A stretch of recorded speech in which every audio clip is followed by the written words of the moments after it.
Yes.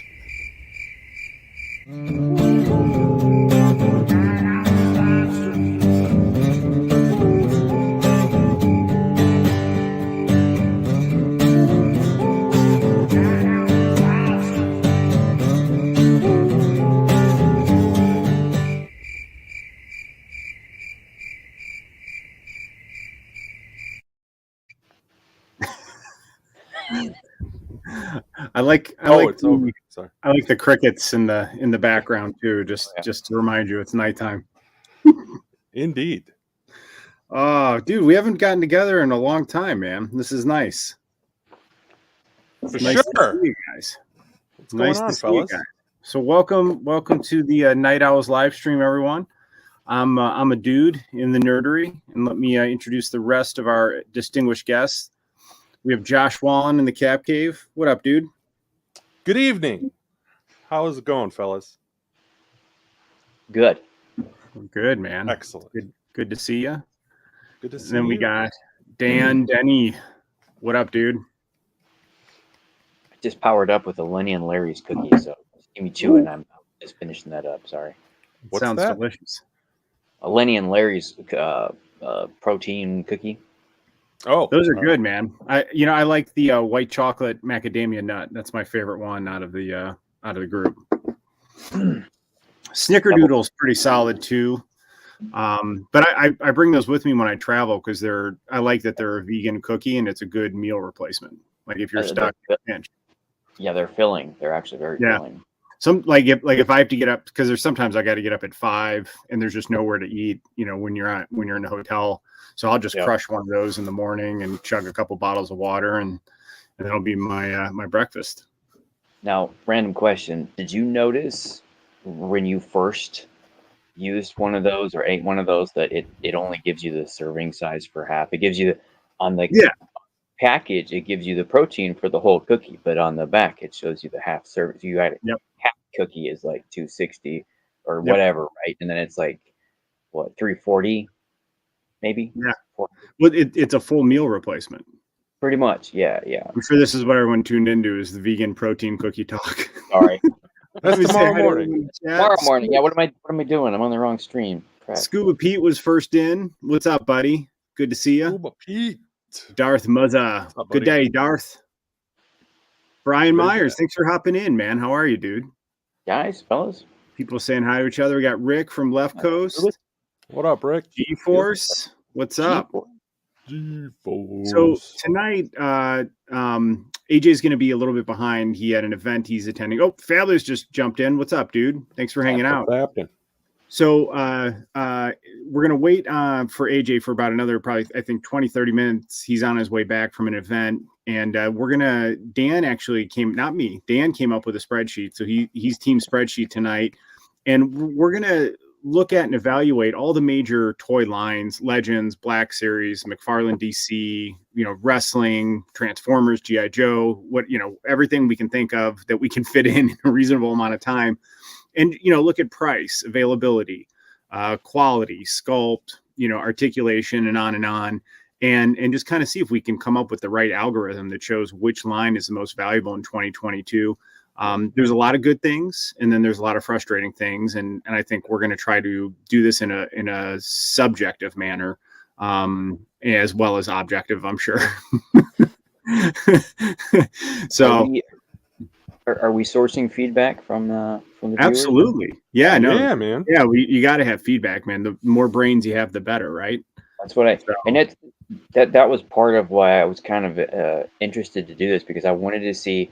I have my opinions, right, Josh? I think this is what it started with, was that conversation that the chat, I guess, that we had on with back and forth with the, that this brand does this is what we're tired of, the exclusives, the joints, whatever. Yeah. I was like, that might just be our experience. I might buy a Honda. One bad Honda is going to spoil me for life, because that's a $20,000 investment that I just I'm not gonna go back at. I kind of feel the same way with a couple of different figures. If I have a couple crappy ones, I'm jaded, and I don't want to be. If there's a good experience out there, I'd like to see it. So maybe somebody had something different than I did. I think what we're going to end up seeing is that across the board, regardless of what toy you collect or what line you collect, there's something to like celebrate, and there's also things that just make you absolutely beat your head against the wall. 100% true. Yep. I think you're right. Want to say what's up to 1-7. Thanks for coming in, man. Nice to see you. Hello.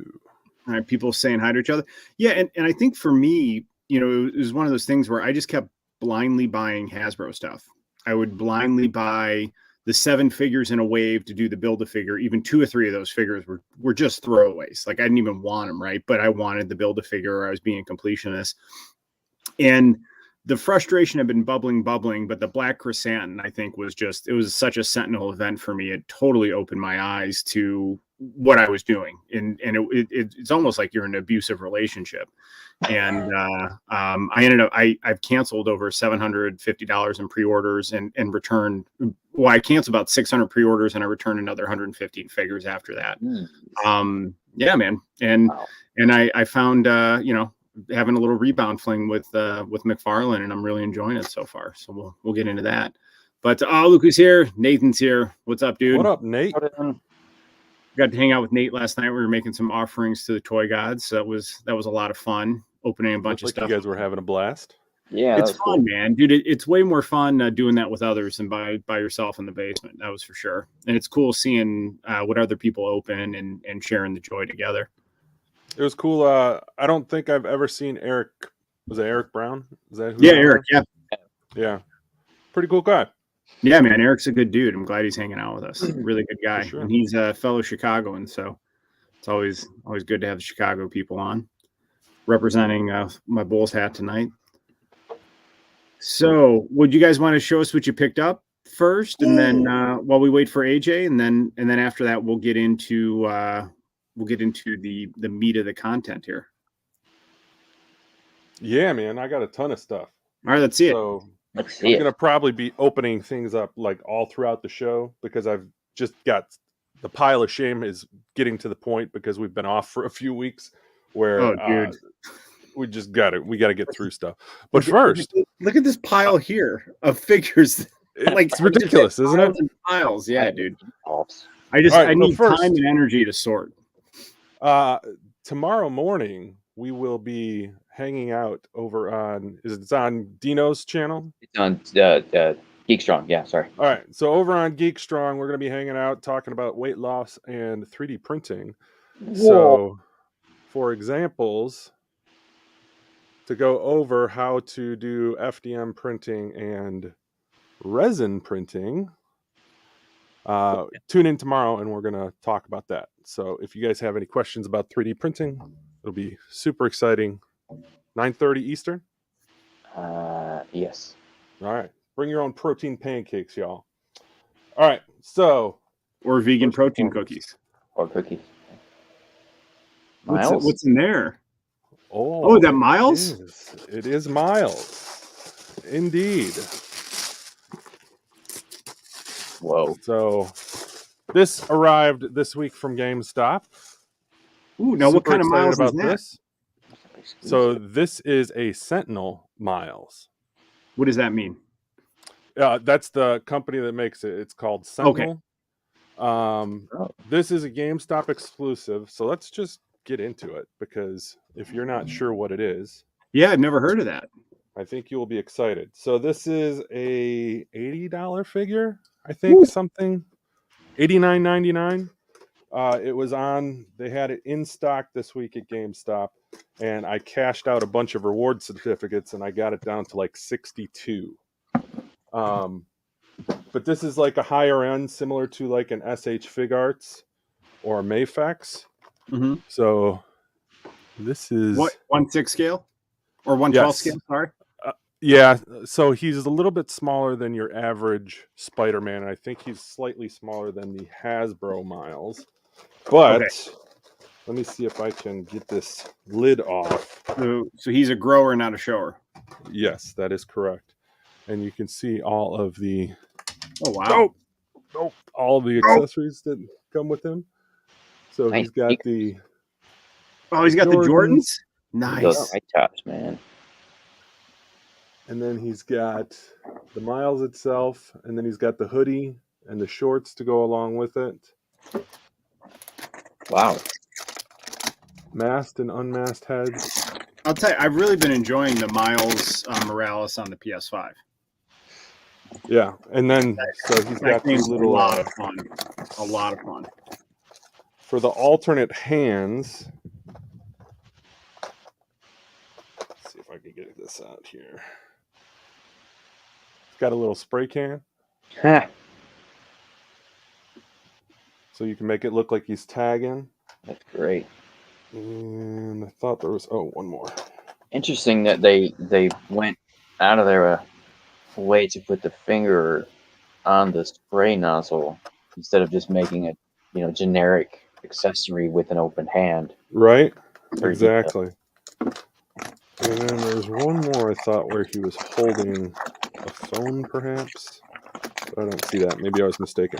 But this guy is awesome. He also comes with a stand and a bunch of web effects. Sweatpants. Pair of headphones. There's the little cell phone. So you can make it look like he's taking a selfie. Now, is this Miles from the comics, the video game, or the Spider-Verse? Spider-Verse. Looked like the movie, right? Yeah. So it's cool. They have a Spider-Verse suit for the video game. Yes. Which looks like the animated cartoon, which is really cool. So it's got the little Miles head. Come on now. Not wanting to cooperate. Almost. You're so close. Terrible. All right, forget it. This is a terrible experience for the viewers at home. But super excited to get him this week. So we will mess around with him for sure. I can't remember. It's been a while. Not sure if I showed these before. No, you haven't. But we got Wong. We got America Chavez. So excited about that. Did you get the whole wave? No, I'm not getting the whole wave. I know you had commented that you weren't excited about it. I did get the whole wave, and because I wanted to build a figure, and I filmed the review, which I'm going to edit sometime this week. But it was underwhelming, to say the least, the entire wave. That's unfortunate. Not happy to hear that. We've got Ty Conti from AEW Unmatched. We've got our Walmart Strange, which arrived. That figure is awesome. Less than stellar condition. I did see somebody was taking and putting a brown like Gundam marker to the trim on the cape, and I thought that looked pretty good. So that might be a little project that I tackle here shortly. This is arguably the best Legends figure so far in 2022, in my opinion. That's good. Yeah, dude, I'm really smitten with this figure. Lucky lot. I got these guys. So oh nice. I had that in my hand. Snacks? I almost pulled the trigger. It's a little pricey at $6, but I think it was one of those, more than anything, I hadn't bought anything in quite a bit, so I was just itching to purchase. Yep. And then Guinevere from Onward. So I thought that was pretty cool. We got Bianca Belair on her recently. We got our good buddy Days Malbus. Zoinks. We've got our buddy Wardlow. And then last, but certainly not least, the one and only Mistress of the Dark. Oh, very cool. Lyra. Yes. You guys remember watching that growing up? Like the late night? I remember watching it like a month ago. Nate says Bianca's his girl. Yeah. Dude, last night was your wedding anniversary, man. Don't let Mrs. Nate hear that. And then I found this guy today. I know he's also part of the Haulathon. They also had the signature edition. So if anybody in the chat is looking for him, hit me up on Twitter. Wow. Let's talk. Retail plus shipping. So that's part of the Turtles? I don't remember. Is that like a new thing with the turtle? It's like a robot? He's a robot, yeah. I don't remember that. I saw they had Metalhead up too. Yeah, they had Metalhead. So I'm not all in on Turtles. I think this was part of some of they've been branching out and doing some of the Archie comics versions of Turtles. So I don't know if this guy is part of that. But she heard it now. Yeah. Come on, Nate. Don't out yourself like that. So right. Pretty good week. Like me, and I passed out sit with my laptop on our 20th anniversary this week, and then she woke me up at 9:15 at night, and she's like, "I'm just going to go to bed now." Like, ugh. Ouch. Yeah. What are you going to do? Happy anniversary. Happy anniversary. I had to walk 2.5 miles round trip to get her flowers, and then came back and passed out like 4 hours. All right. Not good. That was a heck of a haul. Yeah, man. Is that a haul or? That's it, man. That's all of it. So I'm all right, sit Dan. And mess with this Miles. Were those all from your Target runs? You said. A couple of them were from online. Yeah, some of them were from online, but I did a lot of running around this week to try to find a bunch of that haul-a-thon stuff. I had a rather boring week, I'm afraid.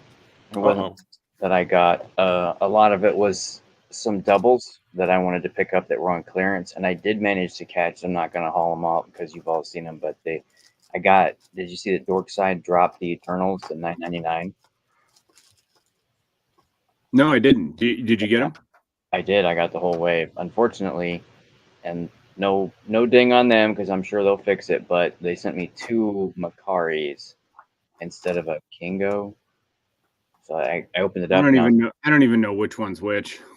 It's like I thought maybe maybe I screwed up the order, and I looked at it, and it was right. I ordered 1 of each, but they sent me 2 doubles. So, well, dude, GameStop sent me 4 figures this week that I canceled like 3+ weeks ago. and I double checked, and I have the cancellation email verification from them. Isn't that crazy? That is crazy. Did they charge you? I haven't had a chance to look at my credit card. I'm gonna do that tonight or tomorrow. If they didn't, thank the toy gods. It's an offering from the universe. If they did, I'm gonna be pissed though. Bonus. Yeah. I admittedly don't know much about this game myself, but I got this figure because I thought we'd been talking about Spin Master, and this was a Spin Master's figure. And I thought it kind of like I could definitely do a custom paint to make it look a little medieval so that it matches my Mythic Legions. I thought I could do some photography with, with those 2 figures together. Plus, I don't know that Spin Master has done any other 112 figures. Do you guys? They did the 4-inch. They've done the 118, but I've never seen a 6-inch out of them. Yeah, I'm not sure. I don't know anything about them. Yeah. I'm sure they're probably out there. I just, like I said, I haven't seen them, or maybe I just didn't realize it was them. And then, of course, I finally got Catwoman. I was debating because I kind of was afraid that. Now, do you have him? Do you ever do? No, after seeing the movie, I didn't feel very motivated to get any of those figures. Oh, well, the only thing I was worried about, I remember Sean had done a review, and I can't remember if he said like he had it posing pretty good, but that's because he's Sean Solo. Yeah, he's a poser. Yeah. And I didn't want to say hello to Cat. Oh, Cat's here. What's up, Cat? Oh, we had a couple other people pop in. What's up, Ricardo? Ricardo's here. And Rolando. Nice, man. Awesome group of humans. So is that those are the pickups for the week? That is pretty much it, yeah. All right. Oh, David popped in too. What's up, Dave? Thanks for hanging out. All right, my turn. I'll show you guys a few things. So we made some offerings last night. So this was one of the offerings. This is Last Night on Earth. Here, let me get a little better light. He was on. They said they just came over from got Last Night on Earth, Batman with Joker's head. This thing is incredible. He's basically he's in an Arkham restraining suit. So those are all like belts he used to fashion his bat suit and utility belt. And then that's a club. This club actually comes out. But look at that. Look at that, dude. And it looks like you can have him walking, and it looks just like the cover of Last Night on Earth. So he was super cool. Head is crazy. Mr. B is here as well. Yeah, I think I got him for like $10 a while back on one of the Black Friday sales or something. He's a pretty decent figure. Yeah, I got him for $12. Yeah. Yeah, $12. I mean, yeah, you can't beat that. Got the 3 Jokers wave. All these were $12 to $14 each on sale. So you have Batman, Red Hood. By the way, my review is up on the Nerdery. If you haven't seen it yet, would love you to check it out. I am blown away by this wave. Just top to bottom, every figure is awesome.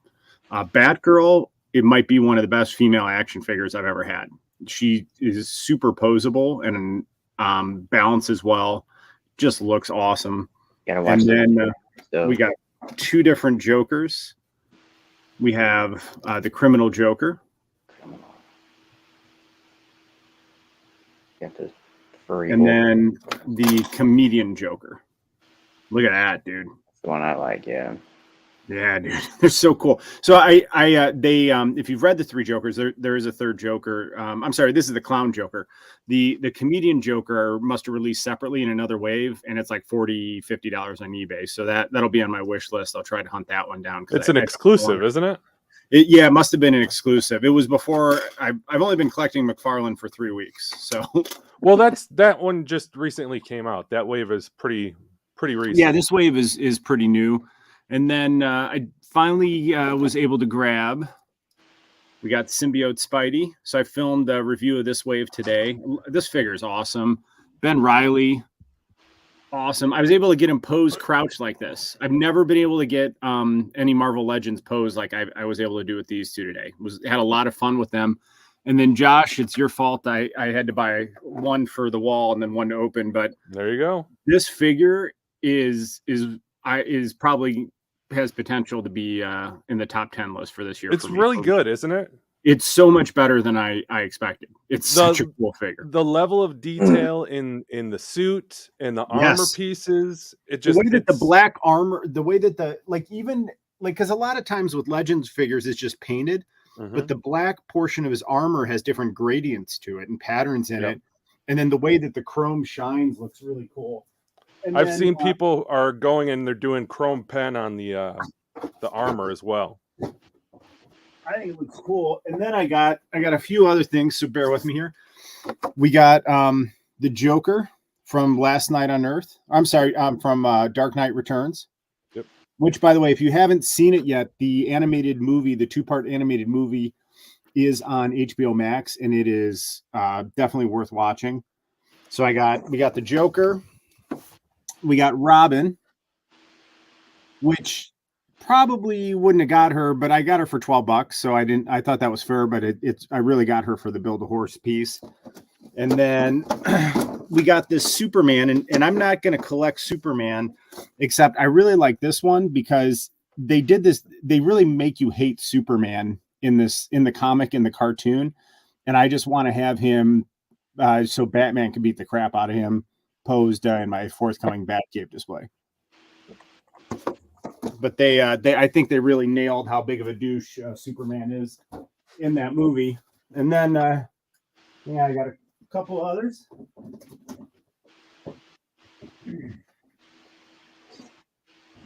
One second.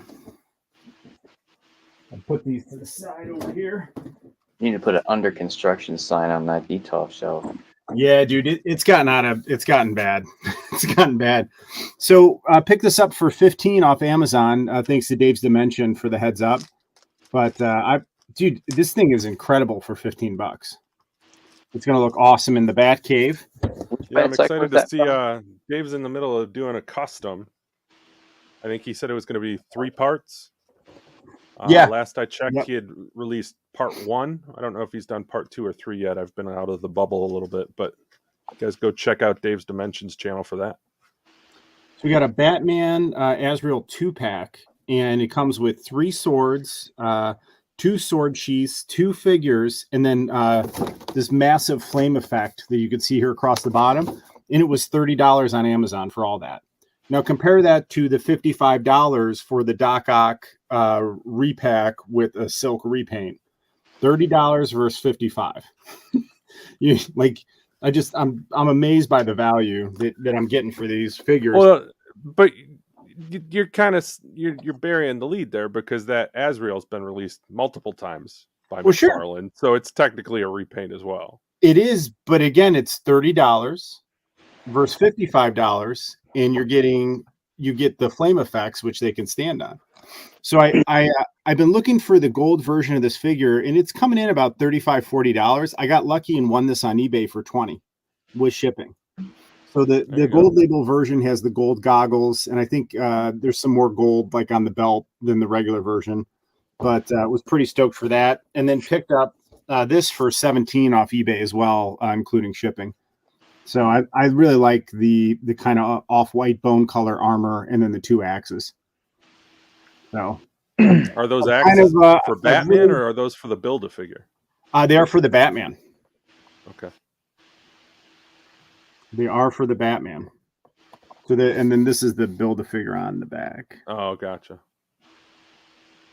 So I didn't collect McFarlane until Black Chrysanthemum came out, and then like I said, Hasbro had a $750 swing from me between canceled pre-orders and then just returning figures, and so I've decided to collect Batman only. I'm not, I'm really not into DC outside of Batman, Green Lantern, and Wonder Woman.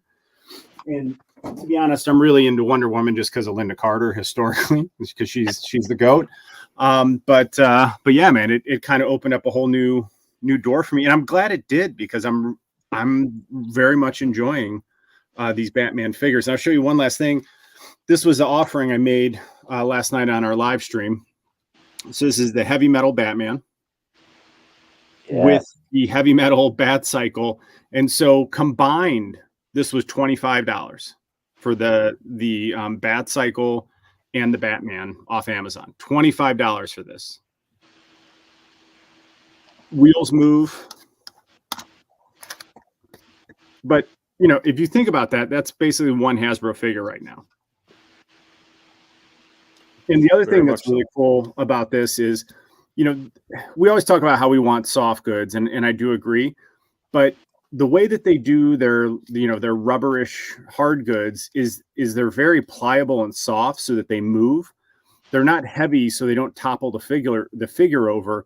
They don't limit articulation, but this was actually designed so that it could spread across, the flaps open up and spread across the bike.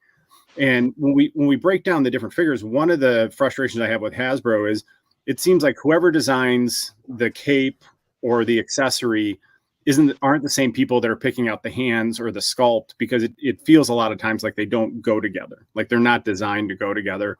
Whereas I feel McFarlane does a better job of that.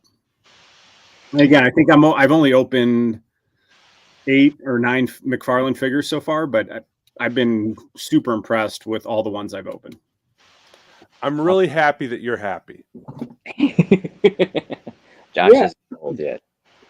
I think the people that got McFarlane years ago have different experience than myself, who just started collecting them. So, yes, very much so. And Todd's gotten a lot. He has improved. There's been advancements. I give Todd a lot of credit. But you are getting lucky with the figures that you have, because there are plenty of McFarlane figures where it's just straight up, what the hell are you doing? And if you're going full on Batman, figures are like that too, though. What's that? Hasbro's like that too. No, 100%. And I think right now you're like in a good spot, because you're going back and you're grabbing a lot of stuff that's on clearance, and you happen to be running in. And in fairness to McFarlane, like they go on sale a lot. Like they do a good job. I haven't paid more than $19 for one figure yet. Yeah. But there's the same way that you dislike so many things about Hasbro, you could just swap the name out and be saying McFarlane at the same time. Or there's going to be shortcomings that McFarlane has that Hasbro doesn't, and vice versa. That's just the way that it is. And this is the way I look at it. I've been in a relationship with Hasbro for 10, 12 years, right? And I have not bought other figures. Like I've won NECA, Marty McFly, you know what I mean? And I have like I got the DeLorean Transformer and the Top Gun Transformer and the X-Jet Transformer, but I don't collect Transformers. I just got those because of the cross or whatever. So it's kind of like you're in this long-term relationship. It's codependent. It's unhealthy.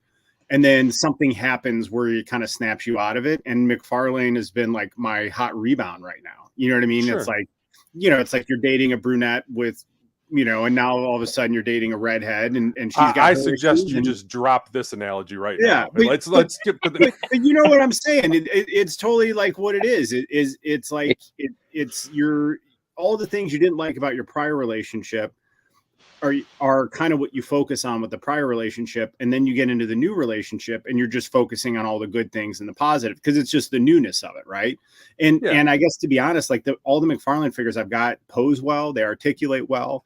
Like I've been out of the box, I've been able to stand and pose them, and I got really frustrated with the Multiverse of Madness wave because a lot of those figures wouldn't stand and pose other than just like standing up rigidly. And somewhere Todd McFarlane saying, "Hold my beer," because if you want somebody who you can't pose, I got you covered. Yeah. Well, maybe I'm just getting lucky with all the Batman stuff. I don't know. You are, and it's good. Here's the thing that I'm really happy for you for this standpoint. You looked at your relationship with Hasbro as you had to be loyal to Hasbro for whatever reason, and I'm sure Hasbro appreciates that. But at the same time, like, I think you forced yourself to be unhappy just buying certain things just because you felt obligated to do it at times. Yeah. And I'm happy that you're not to that point anymore. Yes. I remember us having a conversation in the past about McFarlane, and you're like, I'm not interested. Like, you were very much like, well, I didn't want to open up a whole new rabbit hole of spending too. That was part of it. True. But listen, like, I think everybody's happiest when they don't pigeonhole themselves into feeling like they have to buy everything, and they just buy the things that make them happy. Like, take the Marie Kondo approach, and if it doesn't spark joy, why the hell are you buying it? Well, and here's a great example. So I got, I bought the whole Multiverse of Madness wave, and I would not have bought this figure if I didn't want the Build-A-Figure. It's a Bucky cap, plain black body. I mean, the face sculpt is cool, the cape looks cool, but it's all just painted on. It's cheap. It should be a $12 figure, and it was $22. And it's like, I'm opening it, and I'm like, what? Like it's like I don't need this, And then what really got me frustrated is I open up the Build-A-Figure, and it doesn't stand well, and it's just kind of cheap and underwhelming. So I bought America Chavez, Sleepwalker, and Despair to get the Build-A-Figure. So basically $75, and then I get the Build-A-Figure, and I'm like, oh, like this kind of a letdown. So it's like, I'm not doing that anymore. I'm not gonna buy the extra 2 to 3 figures for the Build-A-Figure, and that's why I passed on Hawkeye and both Hawkeyes. Like I want that Ultron figure. Like, I would love to have that figure, but I'm not going to buy all these excess figures just to get Ultron. I'm not doing it. So let me ask you this, because GameStop just had the 2 Hawkeyes for less than $20 each. They were like $19.54 during their pre-order special. It's not even a matter of price for you. It's just a matter of principle at this point. So let's say they release the rest of the wave and it's all what if, right? And the other 5 figures for me are like, oh my God, yeah, got to have them because they're great what if figures, right? And then those go on sale and they're like $10 each or $12. Okay, because then at that point it's like, is Ultron worth $24? Yeah, it's a deluxe figure. So for me, yes, but what I was doing is I was blindly pre-ordering the whole wave because I knew because I wanted that Build-A-Figure. Then the Build-A-Figure is underwhelming. And America Chavez is a nice figure, but I have no attachment to her, like from the comics, and maybe she'll be cool in the movie. You know what I mean? But like, it was not a figure I wanted or needed. And Despair, does nothing for me. Sleepwalker's cool. I like him in the comics, but not a figure I needed. And, and then you get open and you open the Strange, and he's somewhere in my pile here, the Strange and the Doctor Strange, it doesn't pose well. It's got the same effects as Wong and the prior Strange that was released from Spidey. I'm like, I didn't need to buy this one either. So to me, it's just, part of it too is we were locked up, guys, and stressed and had nothing to do. So part of coping with that was buying a lot of action figures to give us something to do. And I think, it's not healthy anymore doing that. But what's up, Dave? You've done a complete and total 180, because I remember you sitting here telling us that like you were excited about that Sleepwalker figure. Like when the pre-orders dropped, I was I don't need Sleepwalker that much. And you're like, oh, I'm so excited. That's an awesome character. Sure, that wasn't me. He is an awesome character. And then you get the figure. I think both of you were kind of high on it. I was until I saw the figure. And the figure is just a Bucky Cap body that's painted in primary colors. Like there's no detail to it. And I mean, the face is done well, and I like his red eyes, but I didn't need to spend $22 for this, right? And so really, I'm looking at the wave. The only figures that I really ultimately needed from the wave were the Astral Strange, which is actually really well done. It's the same body sculpt as the No Way Home Strange, but I really like the translucent figure. Wong is cool because I didn't have him, and then Mordo's cool. But Wong, you can't pose because his robes are so stiff and they go all the way down to his ankles. All you can do is stand him up straight. Mordo is actually a really cool figure. So like I said, out of that wave, I bought 7, but only 3 of those figures after getting them open. I was like, right. And then now I'm stuck with a Build-A-Figure that doesn't stand and is really underwhelming. So to me, that it was just a good lesson where I'm going to do what you do. I'm going to play the long game. If there's a couple figures like I know that I really want, like a symbiote Spidey, you have to pre-order because God knows if you can find it, right? So if it's something like that where you got to have it, I'll do it. And other things, I'll just wait and play the long game. And if I see them in a store, they go on sale, then I'll consider it. But I'm like, my Hasbro collecting's been cut by 2/3, like just right off the top. Good. Did you see Dave sneak in? Let me see. Here. I'm way behind. Yeah, your one Batman's awesome. And then David, dude, Dark Knight Returns is one of my favorite Batman stories. I love that story. And HBO Max is just amazing with all the DC animated stuff they have on there. Oh, dude, and by the way, I just started watching the Harley Quinn series this week. Have you guys seen that? Oh my God, it's so good. Yeah. I can't believe how good that is. I remember everybody being upset. Is really cool. I remember everybody being upset that it wasn't like Tara Strong. Tara Strong, is that who does the voice? Yeah, it's what's her name from Big Bang Theory. Yeah, she does a good. I like Tara Strong better, but I think she does a good job. And I like whoever does Ivy does a really good job. Whoever does Ivy, her name is Lake Bell, and she is awesome as Ivy. My favorite is Bane. How they make fun of Bane's voice from The Dark Knight Rises. What's going on over here? Yeah, King Shark is really funny on it. Ron Funches. Yeah, dude. And then the plant is a JB Smooth from Pootie Tang and then Curb Your Enthusiasm. Yeah. Love it. Ooh. Yeah, David, I need a Doc Ock too. I could really go. Wong is cool, man. Like his robes are awesome. His face sculpt is awesome. He just doesn't pose well. Yeah. A lot of good deals, man. Like I said, all these McFarlands I picked up, they're between $12.50 and like $15 for the most part. A handful I paid $19 for. Wow. Yeah, man. Wong is not. Yes. Yeah, show people what I'm talking about with Wong. So this is his skirt. Ricardo, yeah, you could put a 6-inch on that bike. Very, very fashionable, but that's about the extent of. Yeah. Can't even get him in the Abbey Road pose. And then look at how his ankles rock on top of it. What's up, Joseph? Yeah. Those are some thick pants, y'all. Yeah, so the pants go down and you can barely rock the ankles. So you have this. I think the sculpt is awesome, but why not? McFarlane uses a much softer like rubber or plastic for their hard good pieces, for their capes or their loincloths or robes, whatever, and it allows them to bend. Like this Batman cape, look how flexible this is. It's not like a stiff, heavy rubber, and it doesn't topple him over. So what I've noticed is their pieces like this are way more pliable, and it doesn't impact the posability of the figures like they did there with Wong. Look at Josh is showing this as Wong. Yeah, G-Force. I did buy the one Peacemaker. That was my first one.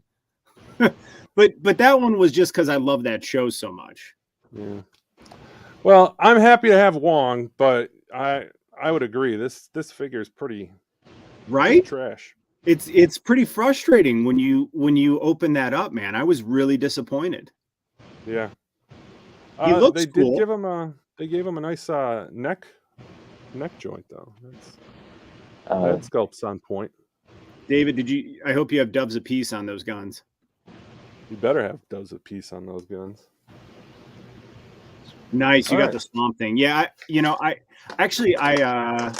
where was it on? I think GameStop had Man Bat and Killer Croc on sale for $33. So I did grab those on pre-order for the sale. If I could see if Swamp Thing gets around like $30 to $32, I'll grab it for that too. So check this out. This Miles, how detachable everything is. Like the arms just pop out. Oh wow. And you just plug in the different arms to give them the different looks. It's pretty sweet.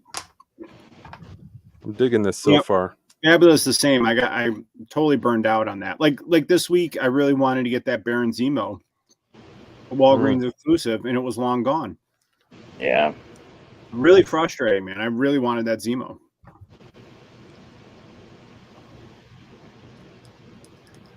Those haven't even hit retail, really. Like a lot of the Marvel has the Marvel Legends Walgreens exclusives. They never hit retail, dude. The pre-orders are gone within like 2 minutes, and then that's it. That used to not be the case because the Fantastic Four wave when Walgreens had that was pretty prevalent. At least in my area. Yeah, I got Medusa. Medusa from the Inhumans. Yeah. Iron Man 2022 or whatever it was. He was pretty prevalent. Yep. So they've done a decent job getting them to retail, with the exception of like this last, like the cosmic stuff. Moon Knight was hard to find. Yeah, Moon Knight, I got lucky and got him in the first 2 minutes before he sold out. And Wolfsbane. I never saw her in store either. I saw her in store. Danny Moonstone. I've never seen Wolfsbane. Yeah. Yeah, Danny Moonstar. It was Wolfsbane, or Danny Moonstar, but it came with Wolfsbane heads. Just the same X Factor. But I think that's what I've decided now with Legends is I'm getting all the Spidey retro figures because one, I love that cartoon. I still watch it, and they do a really good job with those figures. They look great in card. I'm going to still get 90s X-Men stuff, but I'm probably done with the movies. Unless like I see the movie and I really want to have something because I love the movie so much. But the Multiverse of Madness wave was a major letdown for me. Major. What about the next Spider-Verse wave? Because they're going to have one of those. Well, if they do, yeah, because they'll probably have all the villains and then the other Peters. So I probably will get that as long as they're well done. Yeah, ain't nothing wrong with that. But like I said, to me, that's more of I've seen the movie and I love the movie, so I'd like to have the figures versus like Multiverse of Madness. I haven't even seen the movie yet. I pre-ordered the whole wave, and it ended up only being 2 figures out of that wave, out of the 8, including the Build-A-Figure. Now that I have, that I actually want to keep. Sure. Yeah, you're rolling the dice. You're kind of betting on, the fact that you're going to like something, and that can always change after the fact. Yeah, exactly. Yeah, I mean, what if America Chavez is very uninteresting in that movie, and now I got that figure, and exactly. Then here's Rintrap. Let me show you how underwhelming he is. So this is Armadillo. Armadillo is a pretty cool Build-A-Figure. Like he scales. He scales well. I mean, he's pretty cool. Yep. Nice detail. I didn't like him. I actually sold him when I put him together. Look how small Rintra is compared to Armadillo for a Build-A-Figure. Oh wow! Wow. Yeah, dude. I mean, look at that. That's Wow. pretty underwhelming. And then, I understand they wanted to get the aesthetic of his hooves feet, but he can barely stand because these twist so easily. And then he has just minimal rock on the hooves, and he just topples over every time you pose him. And then they didn't even give him any type of magical effect or weapon. So he's just a big figure that stands like this. And then robe. I mean, look at the robes, dude. It's just a cheap sculpt. So I have all these figures now that I just don't even want because they were so poorly done. And then the Build-A-Figure doesn't even give me a payoff. So again, that's on me. That's on me for doing that. And I learned my lesson and I'm out. So what about, Dan, you said you got all those Eternal figures. Did you put together Gilgamesh yet? I just literally got them yesterday. They're still sitting in the box, but I will. Yeah. I'm just curious to see how big he is, size-wise. Oh. Like if he's comparable to Rintra. Based on the pieces that I saw in the box, I'm thinking he's like a bigger regular sized, like a Thor size figure. You know what I mean? Okay. Yep. He's gonna be on the bigger side, but not. Interesting. I do agree with what Peacemaker says though, is like how many, by him not killing the Joker, how many people is he, responsible for dying that Joker's killed after he put him in Arkham and breaks out again. I mean, it's the same thing the Red Hood says, right? Like he's going to keep breaking out and killing more people. At some point you have to take responsibility for that. Sure. So I like that concept where Batman wants justice, not vengeance, and then Red Hood wants vengeance because he sees that there can never be justice, and both are right. I think that makes that dichotomy interesting. Nice. Left Coast got Boba and Cobb Vanth last week. Nice, dude. Awesome. Very cool. He's like a Scorn lover. It's kind of what it is, man. I'm in that new love stage with McFarlane, so you're just seeing the positive.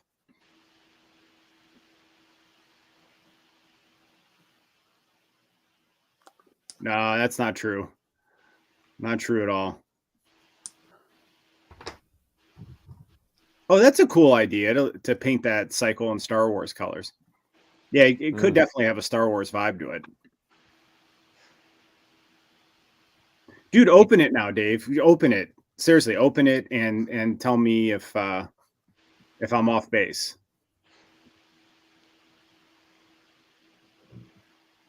All right, I'm just cycling through chat. So, Dan, you want to pull up your spreadsheet and we'll we'll discuss, and then we'd love everybody's comments from the chat. It was the Wong action figure. That's correct. Hi-oh. No, it was the right one. Sorry. Yeah, dude. Anytime I go to a Walgreens, it's like figures from 3-4 years ago. Like they'll have the Wasp in there. Sure. It's terrible. But it wasn't always like that. Like it feels like the distribution stalled quite a bit. I remember as a kid going into Walgreens in Chicago and getting Transformers there all the time. Like the Walgreens had an amazing toy aisle as a kid. I remember finding Megatron as a gun in a Walgreens. That's such a core memory to me when I found that, because I remember being so excited and talking my dad into buying it for me. But yeah, dude, you go into the Walgreens toy aisle now, and it's pretty sad. Yeah, poor Ricardo, man. That's what I've got. I've got 3 within probably 10 minutes of each other, and I've still got the Finn and the same one that you've got. Yeah, I've had to do so many spreadsheets and PowerPoints for work the last 2 months because we're doing some expansion planning and forecasting things, and I'm so spreadsheeted out right now. And Dan got all excited to do one, so yeah. Well, I was inspired by the dude. What can I say? Spreadsheets are very useful. I couldn't think of a better way to pay homage to you than to make a spreadsheet. Than to put our discussion to the test with a spreadsheet. And I wanted to have the top ones here. So we can delete one of these if you want. And I think I mentioned this, but just so that everybody knows what's going on. What we were looking at was kind of the top ones that I could think of that I was thinking of were in the same price range. So basically under $30, right? Yeah. If I feel like that's fair. Yeah, because we don't want to compare like figure arts to Hasbro. Yeah, it's apples and oranges, and I was trying to keep it that way. And then these details, right? Details, sculpt accuracy, joints, quality, stability, and articulation. The character franchises, who has the best lines, and of course that's going to be subject to whatever you like. Yeah, that's opinion. Yep. So and that's what I was going to say, but not just the best lines, but I wanted to expand that with who's the best representative of their lines. So like obviously you're going to have high marks for McFarlane for Batman, right? And I'll still give Hasbro props for Marvel, even though they make some stuff that I'm not happy with. But like you said, it's like you have some things like again that are amazing that Hasbro does, right? Just like the armored Spidey Mark 1 is an amazing figure that I had no idea how awesome it was until I got it. Like this figure is an A+. And then you have other things where it's like a Bucky Cap body with wobbly knees, and it's just like a sloppy paint job on it, and it's for $25. So they're all over the place for sure. Yeah. Now that Despair was definitely disappointing. I couldn't believe it when I got mine. Yep. So what I had in mind was if we got some votes from the crowd, we could just add up. Everybody give their 1 through 10 vote, right? So, like for example, on Hasbro for details, I'd give them a 6, say for example, right? And then Josh gives them a 5. You give them the. Well, are you talking about Black Series, or are we talking about anything that they made? So I mean, shouldn't we be ranking them and either you put it whoever gets the highest score or the lowest score, depending on how you want to do the points? That's what I'm doing. So that's where I'm going. Right. So you're taking Hasbro based off. We're just taking Hasbro's all together based on all of their lines, the details of all of their figures. I would break out Hasbro separately though, because I think there's such variance between G.I. Joe, Transformers, Legends, and Black Series in terms of availability, accessories, and sculpt detail, right? Posability. I don't disagree. Transformers there's never a problem getting a Transformer. Ever. Yeah. Left Coast wants a pie chart. I have been on a Vision Quest. I can't turn it. Yeah, we could do it. We could do it into that. Well, that throws a wrench in my my spreadsheet then, because I was going to do the scores based on this. Yeah, because I think rating it, because then if you're rating McFarland, because there's different things with like Spawn and other things, and then you have DC. So I think we almost have to pick like the specific line itself and which like line is becomes the most valuable. So then let's do this. Let's break these down a different way then. So Nate wants Mattel Wrestling. Okay. Let's do that. So I'm going to say let's do Legends, Black Series, G.I. Joe, Mattel Wrestling, McFarland DC. What else? Jazzwares AEW. I'm going to take out Valaverse. Okay. Diamond Select, because I don't think you guys have a whole lot of those to base your opinion on, right? I can do Diamond Select. It's the same as Marvel Select. I don't have Diamond Select, but yeah. So while you're doing that, I just want to show you. I made a little chip mix tonight. So we have Cheetos Paws, salt and vinegar potato chips, Doritos Cool Ranch, and then jalapeno Cheetos, and then some. Oh no, that was it. I just did the 4. So this is my chip mix for the show tonight. That sounds delicious. I like mixing chips. I've been playing a lot of Elden Ring, and it's stressing me out. So I need some food to calm down the nerves. I don't know anything about that game, but I hear everybody complaining about it, and I just don't understand why y'all would do that to yourselves. So I'll tell you what, it's right.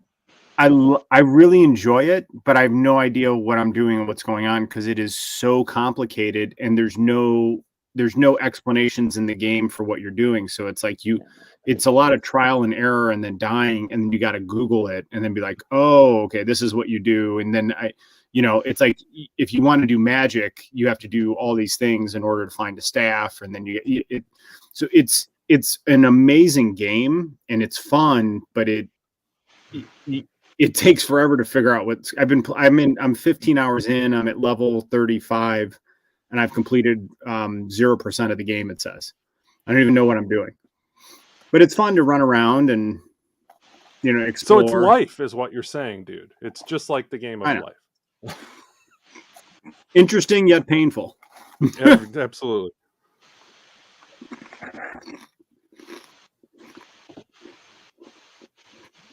I bet you guys didn't think we were going to see Dan building a spreadsheet live tonight. Sorry.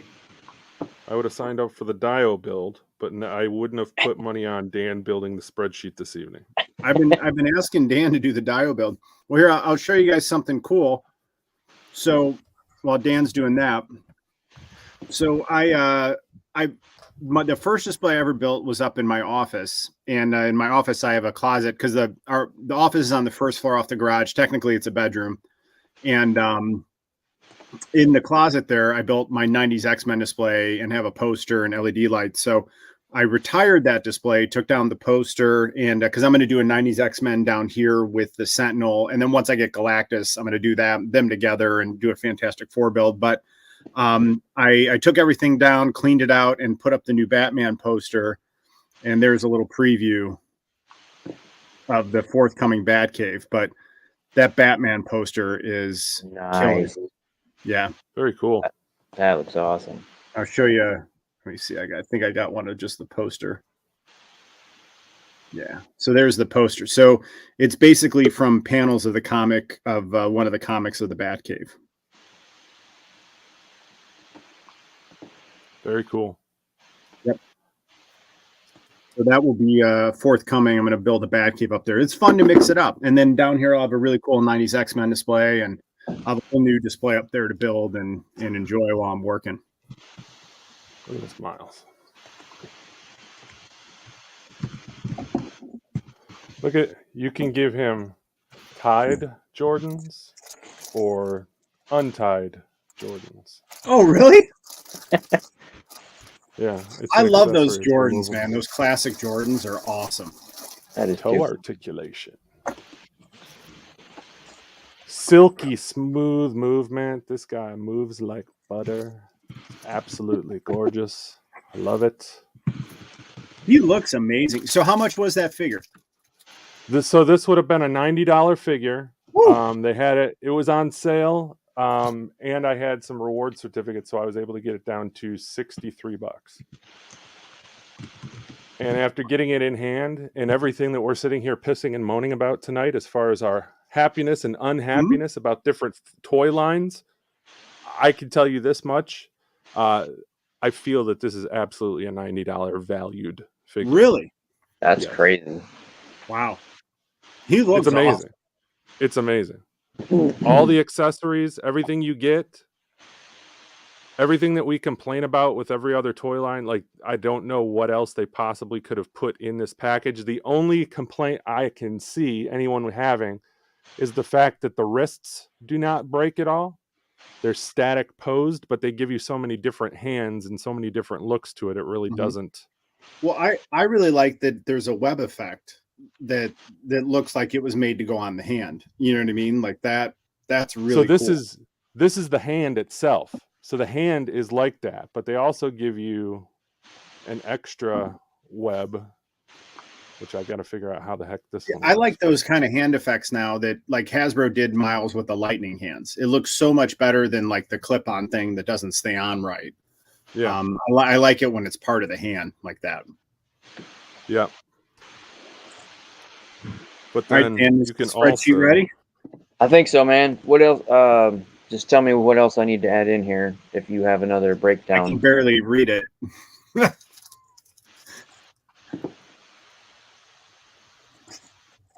Oh, AJ, you here? All right, hang on. AJ's here. Here. What up, dude? What's up, guys? Good to see you. Good to see you, buddy. Yeah, y'all too. How was the convention? Not too bad. I didn't end up buying any figures. Everything was way overpriced. I mean, not even like 2 or 3 times overpriced. Like, I don't know. It was bad. Convention scene hasn't been going on for the last 2 years. Everybody's trying to make up money. Yeah, that's probably right. For example, I found this one booth had and he had so many Marvel Legends, like going all the way back to Series 1 Toy Biz. Oh, wow. But he had Psylocke, for example, new in package, $150. Wait, for the Toy Biz Psylocke? No, the Marvel Legends one from 3-4 years ago. Oh my God, 150? Yeah.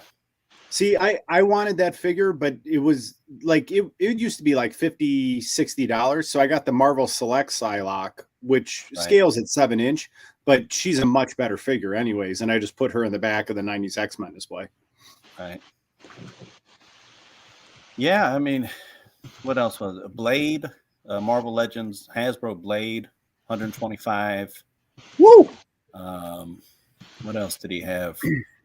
A Mystique in the white, and she comes with like the half rogue head. The half rogue head, yeah. 125 for that. Oh my God, dude! I need that figure so bad, but no way. Not for that. And then it was like even like weird stuff. He had like a black cat, like 2 or 3 versions ago, where she has like the fur around her chest. Yeah, and she's got like cleavage showing. Yeah, this one. Yeah. No, the one before that one. Yeah, this is a great one with the eyes on the chest. Like this is a great figure. Yeah. Well, he had that one. $50 for that one. No way, dude. I'll go get it. I know what you're talking about. The cleavage one. Yeah. 125. Oh my God, dude. And then it was even like stupid stuff like Valkyrie, for example, from Ragnarok. Yeah, $75 for that figure. Yeah, dude. I can see that. Yeah, that one, Dan. Yeah, that one's a great one. So he had a bucket that had loose figures, minus the Build-A-Figure part. Uh-huh.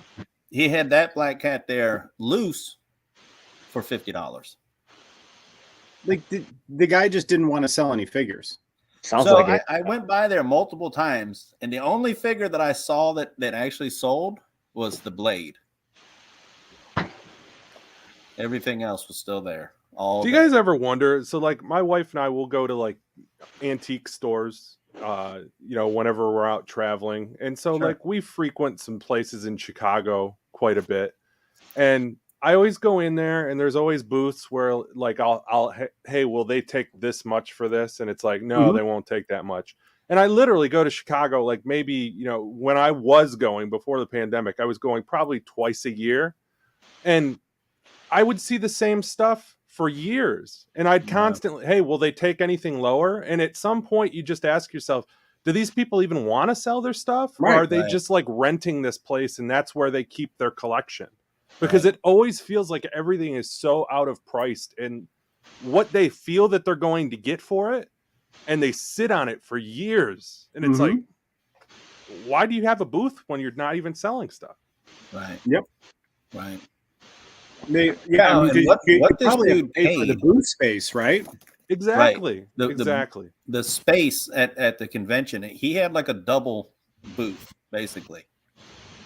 Just a whole wall of Marvel Legends. Yeah, I guess they just think that the margin, they'd rather sell no figures at a high margin than a bunch of figures at a reasonable margin. Right.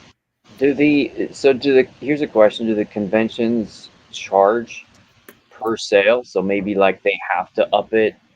Maybe they have a store or an online shop, but normally at a convention, don't they probably just have to pay for the booth space, right?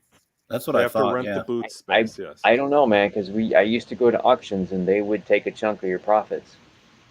Huh. Like I don't know. Maybe the fee. auction, maybe an auction. At auctions they do, yeah. Yeah. Because they're facilitating, they're the ones organizing the sale. But if you go to like a convention center, like if you're signing up for a con, there's a set fee usually for how much you pay for that table for the weekend. And you essentially have to price your items to the point where you're recouping your money, and then anything after that's your profit. So maybe you got to go on Sunday when they haven't sold anything, and then at that point, it's like some of the manufacturers we work with at the beginning of a quarter, like month one of a quarter, they're like, no, we won't discount that down, and we won't change our buy price.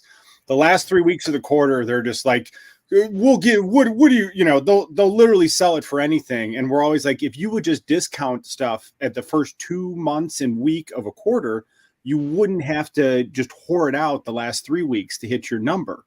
You know what I mean? And so maybe that's the game plan, is you just go on Sunday and they're going to be like, yeah, we'll sell it for anything. That used to be my strategy for a long time, going to like Wizard World Chicago and stuff like that. I would always go on Sunday, because the big cons, if they've got like big items that they just don't want to have to pack back up, to your point, they'll just usually clearance it out. So like I got a really nice Master Replicas like Hulk statue, real nice. It was like normally like $300. I got it for like $70 last day of the convention. And it's awesome. It's great. It's a centerpiece in one of my display cabinets, but nobody does that anymore. Like everybody's holding out, and I would go on Sundays still, and people are just real adamant that they want to get their money out of it. We got the spreadsheet ready? I don't know. What do you think? How's that look? I can't read the font. Beautiful. Are you serious? Yes. Is that Helvetica? I blew it up. Is it the font or the size? It's probably the size. My eyes are terrible. I'm trying to look at it on my phone and blowing it up a little. Yeah, because I just got new glasses and I had to get the progressives. So the bottom is like for reading and the top is for distance. And they forgot to put the lens thinning, like, because you could buy you can get your lens. So I got like the highest grade possible thinnest lens, and they forgot to apply it. And the lenses look like Coke bottles. Nice. And they handed them to me, and I'm like, I'm not even trying these on. Like, you're out of your mind. Why would you even do that anymore? Yeah, and they're like, oh my God. And they looked at the order and they're like, oh yeah, that's totally, yeah, you did order it. The lab messed this up. But I look, and then we compared it, and my lens is like this, and she measured it, and it was 8 times the width of my current lens. I'm like, who the hell? And it was only an extra like $70 to get the thinnest lens possible. I'm like, who the hell's buying those? People who don't have insurance, who can't afford it. Yeah, I guess that's fair. Yeah. It's a racket. But for $70, that's worth it to me. I've been wearing glasses since I was 3, so people used to pick on me for it, and then they realized quickly I wasn't a kid you picked with, because the only way to deal with a bully is punch him in the mouth. So I got in trouble a lot. I got in trouble a lot when I was younger, but people stopped bullying me because I wore glasses real quick. I thought we were going to get some real dark turn, and there's like bodies buried underneath the house somewhere. Dude, I'll never forget. It was in 3rd grade. This kid who was big, because I was tall, but I was really thin. And he like, people always like, can I see your glasses? And wanted to like try them on. And then he took them off my face, put them on. He's like, oh, you're blind. And then he like threw him on the ground right in front of me. And he climbed up on the monkey bars. I climbed right up. I swung and I kicked him right in the face, and I knocked him over. I jumped down on the monkey bars and just started wailing on him. And then the teacher ran over, and then I got suspended. And I was like, none of that would have happened if he didn't put his hands on my face and touch my glasses. He was justified. Right? Dude was totally justified. I can't imagine why he's going through a midlife crisis and collecting nothing but Batman figures now. What's going on here? Look, man, the only way to deal with a bully is to punch him in the mouth. And magically that kid never touched my glasses again after that. Right? I am vengeance. Dude. I was vengeance in that moment, man. Hey, speaking of Batman, Have all of you? Well, Dude and I have seen it, but Josh and Dan, have you guys seen the Batman? Not yet. Yeah, just wait for it. It'll be on HBO Max next month. You can feel free to talk about it. I'm not concerned about. No, I don't want to. It's worth watching, but it's worth watching on HBO Max. Would be my take. From the reviews that I've heard, I think I would tend to agree with you, dude. Yeah, like it was like much better than the Snyderverse stuff. It was enjoyable, but it like there's some people that are talking about how it's like one of the best superhero movies ever, and I'm like, no, it was I give it like a B- C+. It was okay. I heard the third act just kind of came out of nowhere. Yeah, dude, it was yeah. But the thing is, like, there's twists in there, and then when you got to the twist, you're like, no, that's not a twist. You've been telegraphing that the whole movie. Like, that's not a twist. So, like I said, on HBO Max, if I just watched it on HBO Max, I would have been like, that would have been a satisfying watch. So, I enjoyed it in the theater, but then I'm just a theater person, you know. I like the loud speakers. Oh yeah, me too, dude. The screen. I heard that Batmobile was pretty sweet. It was that cool. scene was good. There's some really, really cool stuff. Really cool stuff about it. And I like, the concept of the Riddler is like Batman is justice, not vengeance, right? And the Riddler is there is no justice, so the only option is vengeance.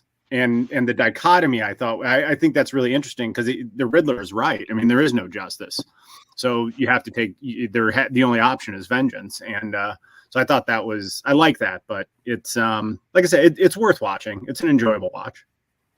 And what's better than vengeance with riddles? Yeah.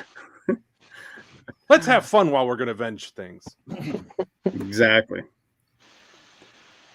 Yep. All right, Dan, how do you want to work this spreadsheet? All right, so let's start with the first. So what's the first column is what? Let's go with accuracy. Yes, sculpt accuracy for G.I. Joe on the Hasbro. G.I. Joe Classified. So what we need to do then is like each of these. How many companies do we have? Well, one G.I. Joe Hasbro, Hasbro, Mattel, McFarlane, and Diamond DST. So 4.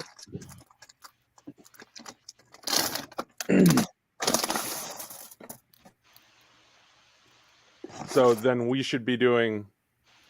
We each have a column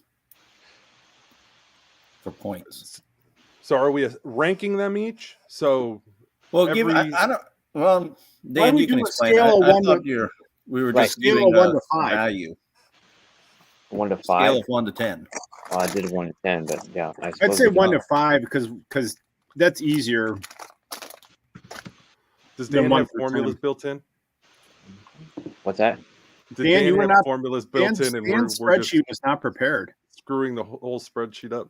No, you're good. That's fine. Okay. We can do the 1 to 5, and we can do. I think I can do a. No, you know what? We can just do an @sum at the bottom here.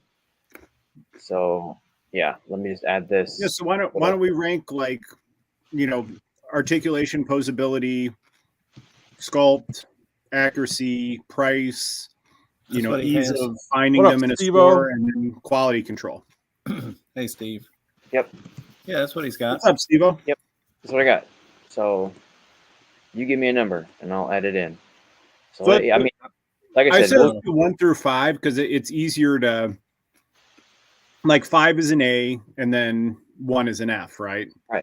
So what I'm thinking is, you give me a number, Josh gives me a number, AJ gives me a number, I give a number, and then we get anybody that wants to add in for sculpt and accuracy on Hasbro G.I. Joe Classified.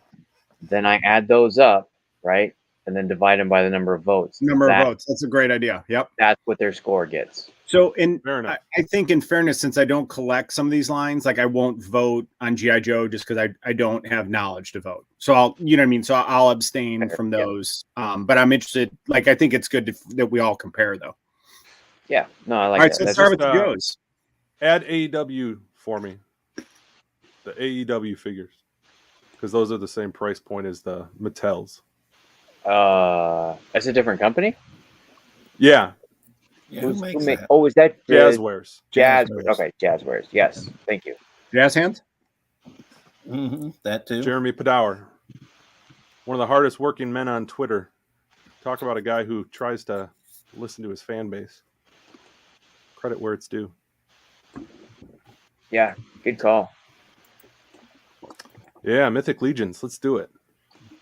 Steve-O, we're not counting Mythic Legions because we're not doing anything above 30 apparently. Yep, trying to keep it under 30, so it's making it apples to apples as close as possible. All right. All right, well, I'll give you mine. I think the sculpt on those G.I. Joes is, especially those last few ones, I'd give it a 5 for sure. They really good. I hate that I can't find them, but they knocked them out of the park, so I can't fault them for it. Are we doing, like, is there a time frame on this, or are we doing the full catalog, the full body of work? I say go from the beginning to now for all of them. Okay. I thought we were just doing like this year and last year. Okay, yeah, whatever. I don't care.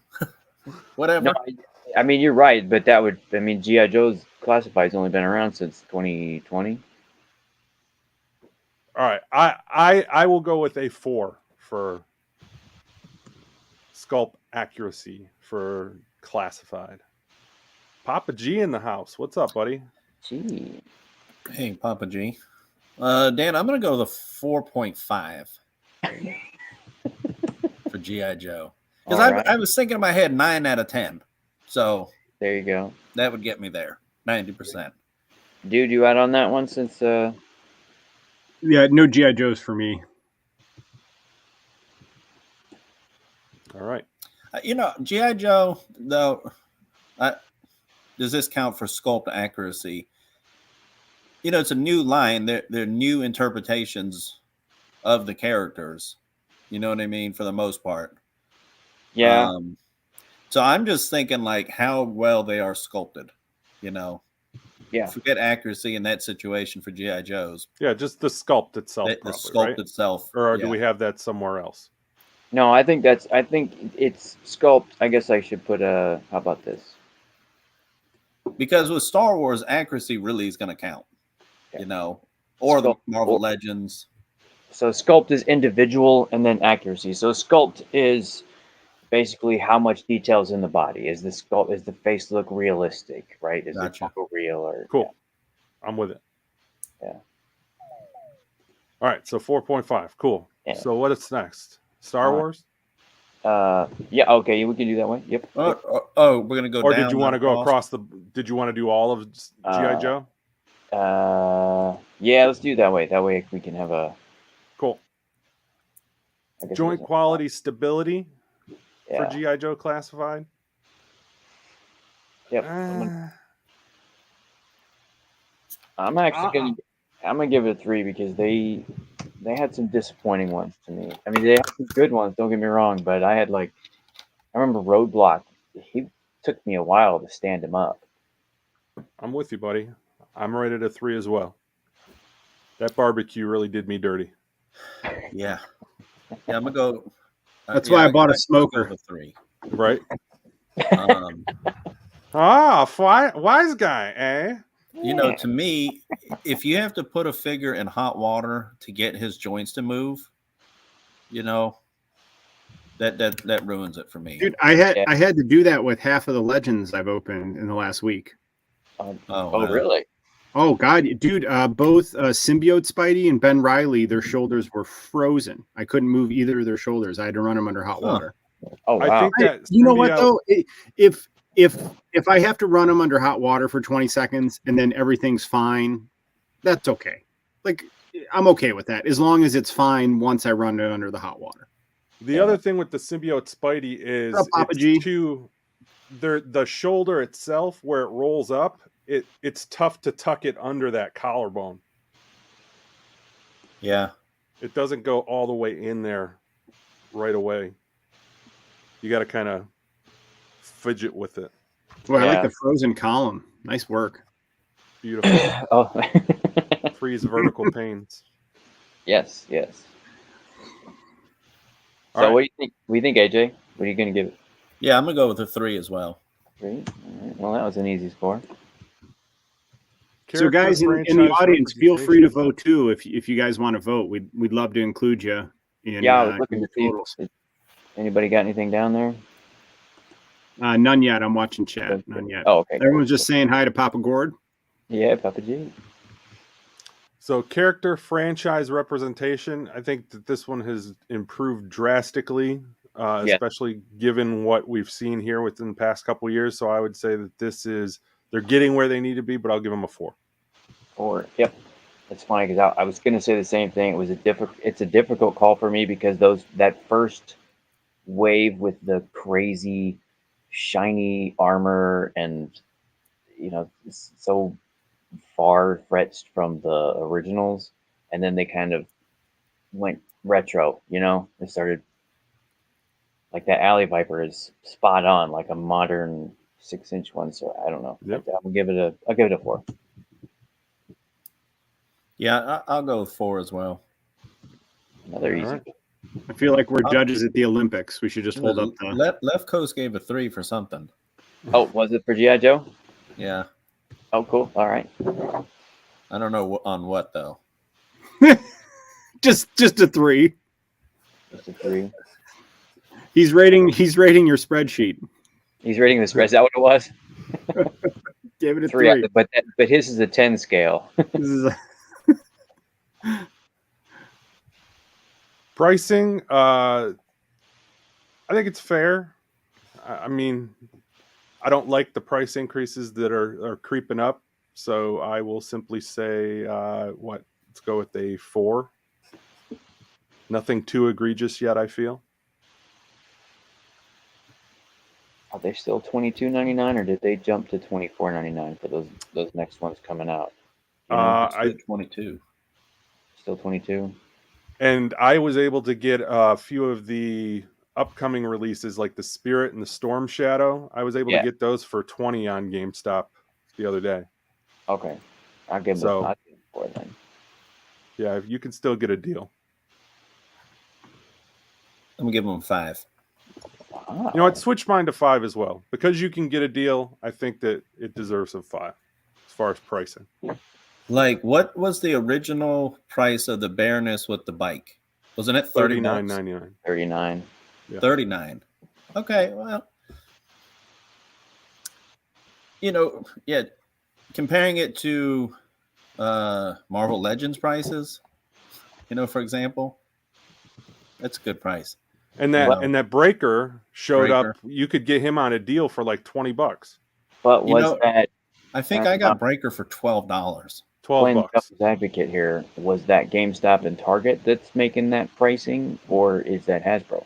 It doesn't matter. I mean, it's still, we're not talking MSRP. We're talking what you can get it for, because I think that'll play a factor when we get to McFarlane as well. Yeah, for sure. Fair enough. Yeah. We're just making this up as we go. 1. Availability a 1. All right, I'll give it a 2. No, you know what? No, I'm gonna give it availability.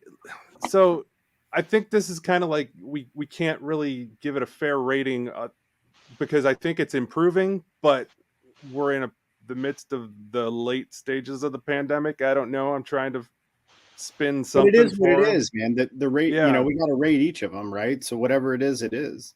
I'll say a 2. Yeah, you give it a 2? I'll give it a 2. Yeah, I'm gonna give it a 2 too, because that's, like I said, I don't know. When I think of the struggle that I had, I never saw a Baroness. I got 2 or 3 of the Cobra Islands, and most of the first wave when it first came out. But then after that, it's been me just fighting to get it either pre-ordered or trying to be at the right place at the right time on Hasbro Pulse. So Steve-O gives availability a 2.5. 2.5 for Steve-O. We can do fractions. We'll allow fractions. I mean, yeah, Absolutely. sure. I'm gonna go with a 3 for availability. I have managed to find every figure in store, but it's been a hustle. You know what I'm saying? You're working for it. Yeah, exactly. Like, I think Rick I can says, say the same thing, AJ. I think I've found everything in store with the exception of the bats and the alley vipers so far. That's weird. So Rick I says, do wish they would make some are more of those. available. I wish they would make some more of those Amazon roadblocks available. That would be nice. Yes, Right. I do want that badly. All right. So that's our G.I. Joe. So G.I. Joe finishes with 18.25. I like it. Not bad. All right. Star Wars. Details, sculpt accuracy. Well, sculpt accuracy, I think we could kind of take with a grain of salt because Star Wars fans are very particular and very detail oriented, and they murder people for the level of detail about Stormtrooper armor and Clone Trooper armor. So I think we could do a big swing here. So I will just be fair and give it a middle of the road 3. Yep. 2.5 rather. Sorry, 2.5. Let's do it. I'll give it a 3. I'll give Star Wars a 3. 2.5 for Josh, 3 for Dude. AJ? I'm gonna give it a 4. 4? You know what? Because they are nice sculpts. Yeah, not necessarily accurate all the time, color wise, but I think they're good sculpts. I can only speak. I think there's too much reuse to be able to give them a fair score on their sculpts. Well, it's the same with Legends too. Then I mean, yeah, no, for sure. Yeah. And I will bring that up as well for Legends when we get there. Anybody in the chat? 1 to 2. Dave's dimension. 1.5. There you go.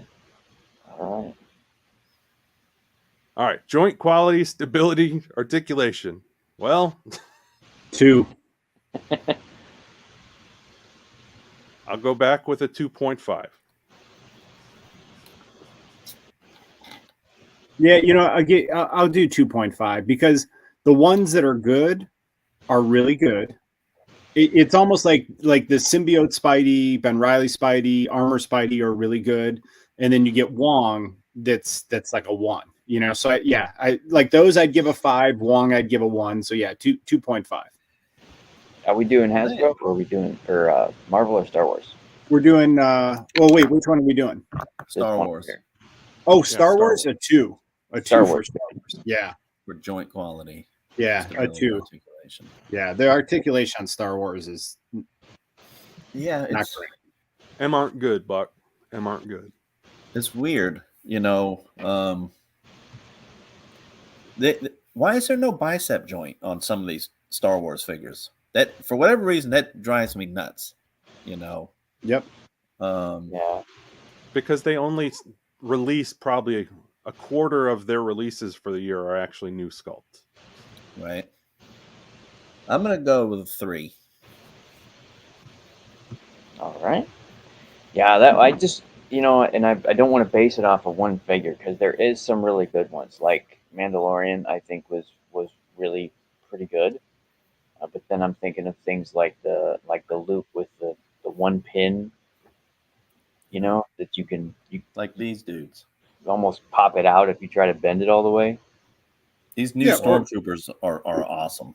Yeah, the new Stormtroopers are great, but they keep repainting the old Stormtrooper body and releasing them. The old clone. Yeah. Same with the clone. Yeah, Star Wars is a it's definitely a 2 for me. I mean, like Baze Malbus looks incredible, but he can't stand. Yeah. Right. You got some scores in the chat, Dan. What we got? So Dave is a 2. Steve-O with a 4. God bless you, sir. Wow. A 4 for articulation. Wow. Generous. And he gave 4.5 for sculpt. I respect some passion. Oh, Well, 4.5 for sculpt. We got to yeah. Yeah, I mean, when Star Wars, when Black Series makes a good sculpt, it's really good. But then they make some that are, you know what I mean? Like the new Bib Fortuna. Dude, I'm telling you, I was so excited to get that lame character because he looks cool, and he's an alien. But that figure, because of those the robes. Yeah, it's awful. I just I didn't even Bib buy it. Fortuna and Wong go to the same tailor. Just forget it. I'm not even going to get it now. Yep. All right. Character franchise representation, is that what we're on to? Yep. Well, you bumped it up there with the. I'd give it a 3. 3. Character franchise representation.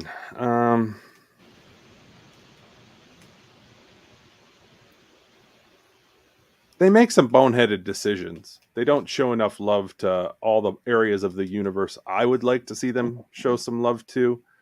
But I think they churn out some decent product. I'll give them a 4. Oh, nice. I don't want to bash them too bad. I'm trying not to think about the black chrysanthemum. If I don't think about that, I'll give them a 3. If I think about that, dude. Now that you brought up black chrysanthemum, I kind of want to take my 3 down to a 2. But I'm going to keep it at 3. I'll keep it. At 3. That's what I'm saying. Like, I'm trying not to focus on that one because they do have some great ones. Yeah, I'm looking at them now. Yeah, a 3 is fair. A 3 is fair. Yeah. Yeah, I'm gonna go with a 3. Well, no, you know what? I'm gonna a 2.5 because there's not enough aliens in the Black Series line. Oh, and where is their diversity? I don't hear anybody complaining about there's no alien Black Series figures. There's a lot of people out there who feel that way. Yeah, 3 from Dave. Oh, I know. I'm just. Dave says a 3. Yeah. I got his 3. Dave says a 3. Did you guys see my Wolfman review this week?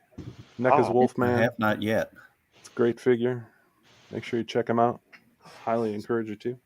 Yeah, dude, I'll buy a black chrysanthemum if it's sculpted. If it's a good figure, and then it doesn't cost $40. Sure. Yeah. But what they released, dude, even if that goes on clearance for $5, I won't buy it out of principle. Yeah. No. Chrysanthemum. No. Dino's here. What's up, dude? What up, Dino? Like a shiny turd. Yeah, that chrysanthemum's going to be the somebody's going to lose their job over that one. I think that'll be the. They should, man. It's been too divisive. Too many people are coming out and not happy with it, and there's just very little ever any kind of response from the Star Wars Hasbro team, which is frustrating. Well, the Star Wars Hasbro team feels like they pulled them from Walmart. Like they were just in the marketing department at Walmart, and they're like, "Why don't you come do Star Wars?" You know what I love this year are polos. Polos for spring are going to be the greatest thing. If you remember that one famous scene when everybody wore polos in that favorite movie of yours, I think that everybody can agree that polos are excellent. And then just replace the word Star Wars or whatever Star Wars character, and that's essentially what that dude always comes across sounding like to me. There's no passion. There's no No. Right. Dude, I remember when I sat there when I was like in 8 years old going to see Return of the Jedi for the first time in theaters, and I was like glued to the edge of my seat. I can vividly remember the yellow font up on the screen when Jabba the Hutt was talking and Bib Fortuna was Dewanawanging and all that. Like all of us have these connections, and he's just like, "That's excellent. I really like everything that Star Wars has to offer. It's fun." Sorry. I'm going to give it a 2.5 for availability also, Dan. Because them suckers, they have become hard to find. So availability, I'm going to give it, for Star Wars, I'm going to give it a 1.5. Did we get pricing? Which one are we on? Are we on availability or pricing? Yeah, we didn't get pricing yet. Pricing, I'd give it a 2. Ouch. Yeah, I'm going to give it, I'll go 3. They've been creeping up way too much for my taste. A 2. 2? Ow. Some harsh numbers here. Come on, that Death Trooper or whatever. How much is that thing? $40? The Dark Trooper? The Dark Trooper. That thing's $40, and he comes with his gun And the insulting thing about that to me is they picture him flying and they don't provide you with the stand. That's like false advertising, in my opinion. Cobb Banth was $33 because he's got a jetpack. I mean, yeah. Oh, hey, his helmet comes off too, though. Don't Right. forget that. Right. That helmet that they didn't have anywhere else in the collection anywhere. It's brand new. Right. They had to account for the Oliphant coif of his hair. All right. Then availability. You said 2.5 for AJ? Is that what you said? 1.5 for me. 1.5. Dude. This was tough for me because I've been able to get everything with the exception of the stuff that is technically not shipped yet. So does that mean that it's tough to get, or it just means that it's not at the time frame I want to get it? But so, the Boba Fett, and the Boba Fett Tython, people have had now for 3-4 months, and I still don't have it. But I don't think Hasbro intentionally puts that product out there like the way that it has gone out. There definitely is quality control issues there, but it's difficult for me to sit here and point the finger at Hasbro on this. Like 100% being all of their issues. Their manufacturing partners and everything else definitely plays a role in it. But that being said, I'll split it and give it a 2.5 as well. But something is really wrong. When they're live stream, they talk about the Ahsoka, the Death Watch Mandalorian. Pre-order them tomorrow. They'll be available early 2023, and people have already found them. Them janks in store. Something's wrong with that, right? And so that is part of my availability. Yeah, also. Dude. Fairness. Yeah, that's just weird and wrong. Yeah. I'm not going to argue it at all. Wow. Star Wars, that point total is not too good. Oh, man. Wow. Well, that's a good deal, Rick. Script and math there. Really Dave says he'd be interested to see McFarlane's take on Star Wars. I'd be interested in that too, man. Sure. I think you saw that already with the Unleashed that they did. I would just be happy for Hasbro not to have Star Wars anymore. They don't deserve the line anymore. Dude, did you ever go back and look at those Unleashed figures at all? I don't. The Star Wars Unleashed. They were like the bigger 7-inch scale statues. They had limited articulation. I can show you one. That seems like something. If you're interested in seeing what a McFarlane Star Wars figure would look like, I think that would very much be what you would get. Dude, Steve-O's already found the client. Death Watch Commando on my last toy show figures. Video. They're giant statues. Yeah, see? So. That thing's awesome. Look at that. That is really cool. Yeah, dude. That's really cool. Yeah.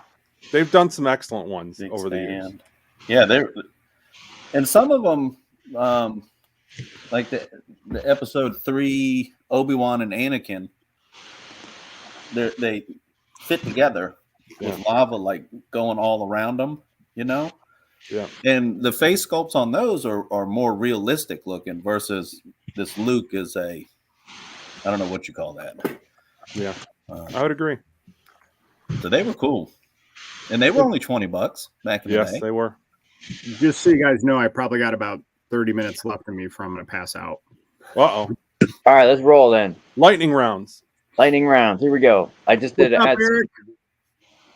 This should make it a little bit quicker here. Oh, feel better, Eric.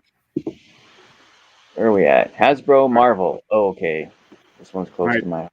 So what's the first category is? We got sculpt and accuracy. Sculpt and accuracy of sculpt. 2.5. 2.5. I'll go 3. 3. I'm going to go 3.5. Do I get a 4? Do we got a 4? Got number 4. Anybody in the crowd? Sculpt and accuracy for Legends. Anyone got a vote? Yeah, maybe the best way to do this is if there's something passionate on the board that you want to put a score to, shout it out now so we can rapid fire these and get dude out of here. No, yep. All right, well, that's what we got so far. Unless you guys see anything else in the chat, let me know. Yeah. So yeah, and hey, if you guys vote in the chat, yeah, like Dave just did, let us know which one. Don't just put a number up because then we're not sure. All right. Thanks for popping in, Eric, man. It was cool hanging out with you last night, making offerings to the toy gods too. Dan, all right, Dave says 2, Left Coast 3, Steve-O 4. Steve-O 4. Yeah, and then you get some like Zombie Cap that are awesome, but then you get some that are like Despair. You know, it's such a mixed bag. Yeah. I'll have to take another look at that Despair because I thought there was some decent stuff on that. But the body I don't is have just it. all black Bucky Cap body, you know. Right. Yeah. Joint. But it serves that character. Cool. Yeah, I mean the head sculpt's cool and the cape's cool, but yeah. But to me it's 2.5. It's like I mean, look, in fairness, Symbiote Spidey is just a black Spider-Man figure. True, but it does balance well. And part of Symbiote Spidey being cool, though, is the attachment to the Symbiote Spidey storyline. 100%. You know what I mean? So that, whereas there's no I don't have an attachment to Despair at all. Yeah, 100%. All right, joint quality, stability, articulation. Again, I will go 3. 3 was it, Josh? 3, yes. I'm gonna go 4. 4. Wow. 2.5. 2. Dang. I'm going to give it 3.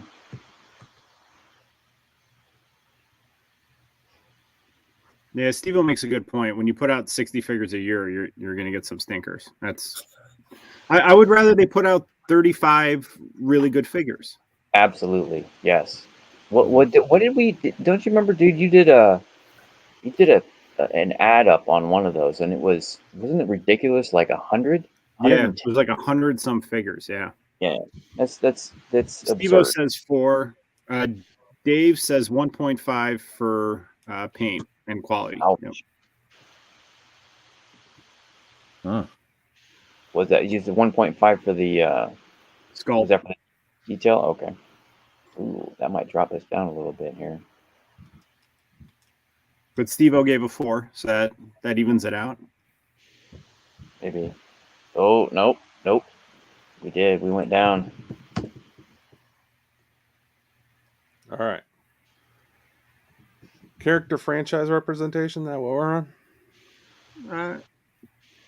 Are we still waiting for scores? I give him a 3.5. Is that a 3? Do we have anything else on joints for? No. Okay. 3 and a 3.5, right? Yep. For character representation. Go 4. Yeah, I'm gonna give. I mean, they have blown me away sometimes. Like when they do somebody like Sleepwalker or something like that, I'll easily give them a 4. Death's Head, when they came out with that, I never thought I'd see a Death's Head in a. All right, so let me say this. What I don't like about Marvel is some of the boneheaded decisions they make as far as like that animated Venom that they put out with the cell shading, the X-Men, the 90s X-Men that are going to have the cell shading. Like, I'm not a fan of some of that stuff where it feels not just like a cash grab, but like I would prefer to see non-cell shading. So am I counting that here or am I counting that for like availability because they're not making the type of toys that I want? I'd say you're probably counting it here because it's more about appearance and representation, right? Then if that's the case, I will give them a 3. Steve-O says not taking that into consideration, it's a 4. Steve-O says 4.5. 4.5. I got 4.5. Dude, you said 3.5, right? Yep. So I think I got everybody.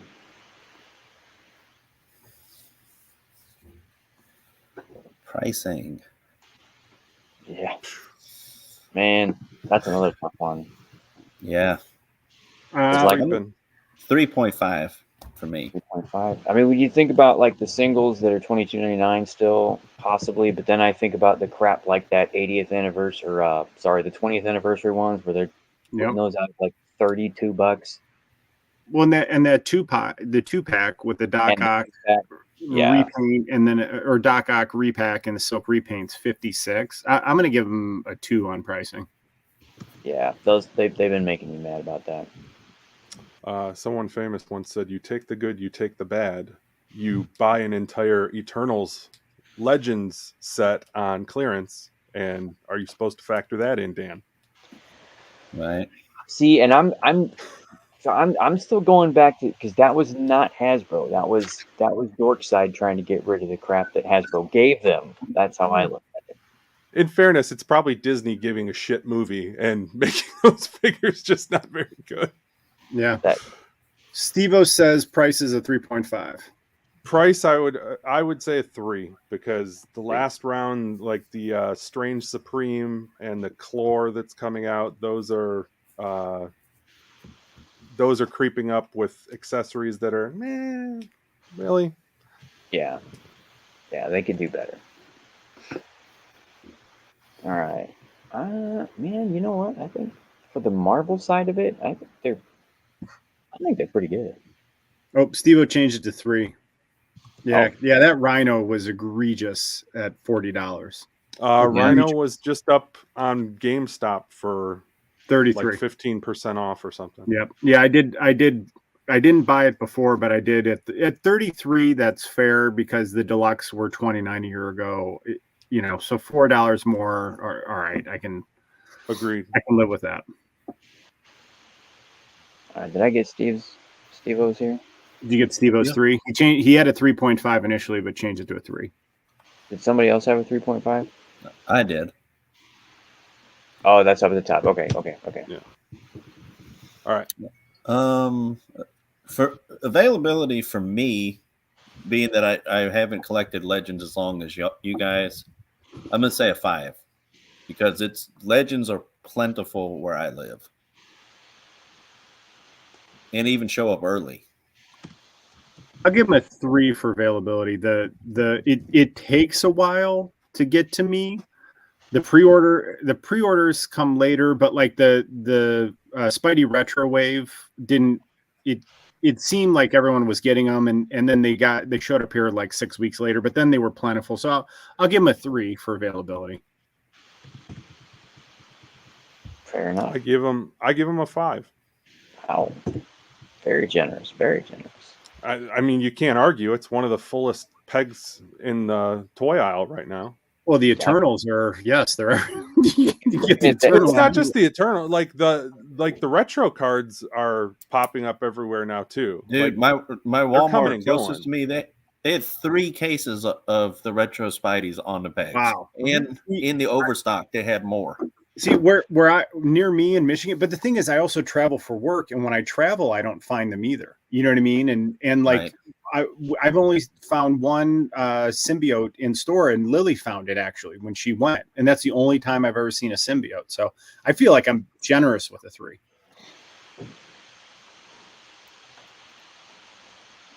Right, Transformers, I don't collect those, so I don't know nothing about those. Let's skip everything that dude doesn't do so we can make sure to get him out of here. So let's maybe skip down to just McFarlane DC. Okay. Let's do, I got another like 15, 20 minutes. So let's do McFarlane, and then let's pick at least one other or 2 other. Let's try to get in wrestling and maybe Transformers. Absolutely. All right. So McFarlane. Here we go. I'm just going to go ahead and put dude's vote in. There you go. For which one? All of them. I just put you 5s across the board. No. I'm not 5 across. I'm just kidding. I'll give him a 5. I think I cannot deny his sculpt. And the fact that he does that stuff without a lot of that photoreal. I mean, his details are sculpted. His artists are fantastic. Yeah, I'll give a 5 for the sculpt as well. Yeah, me too. Yeah, I mean, dude, just look at the Last Night on Earth. And then the Joker head. Yeah. Josh, you out on that one? I will give him his flowers. I will give him a 5. Yeah, I think, it doesn't compare sculpt-wise at all. It really doesn't.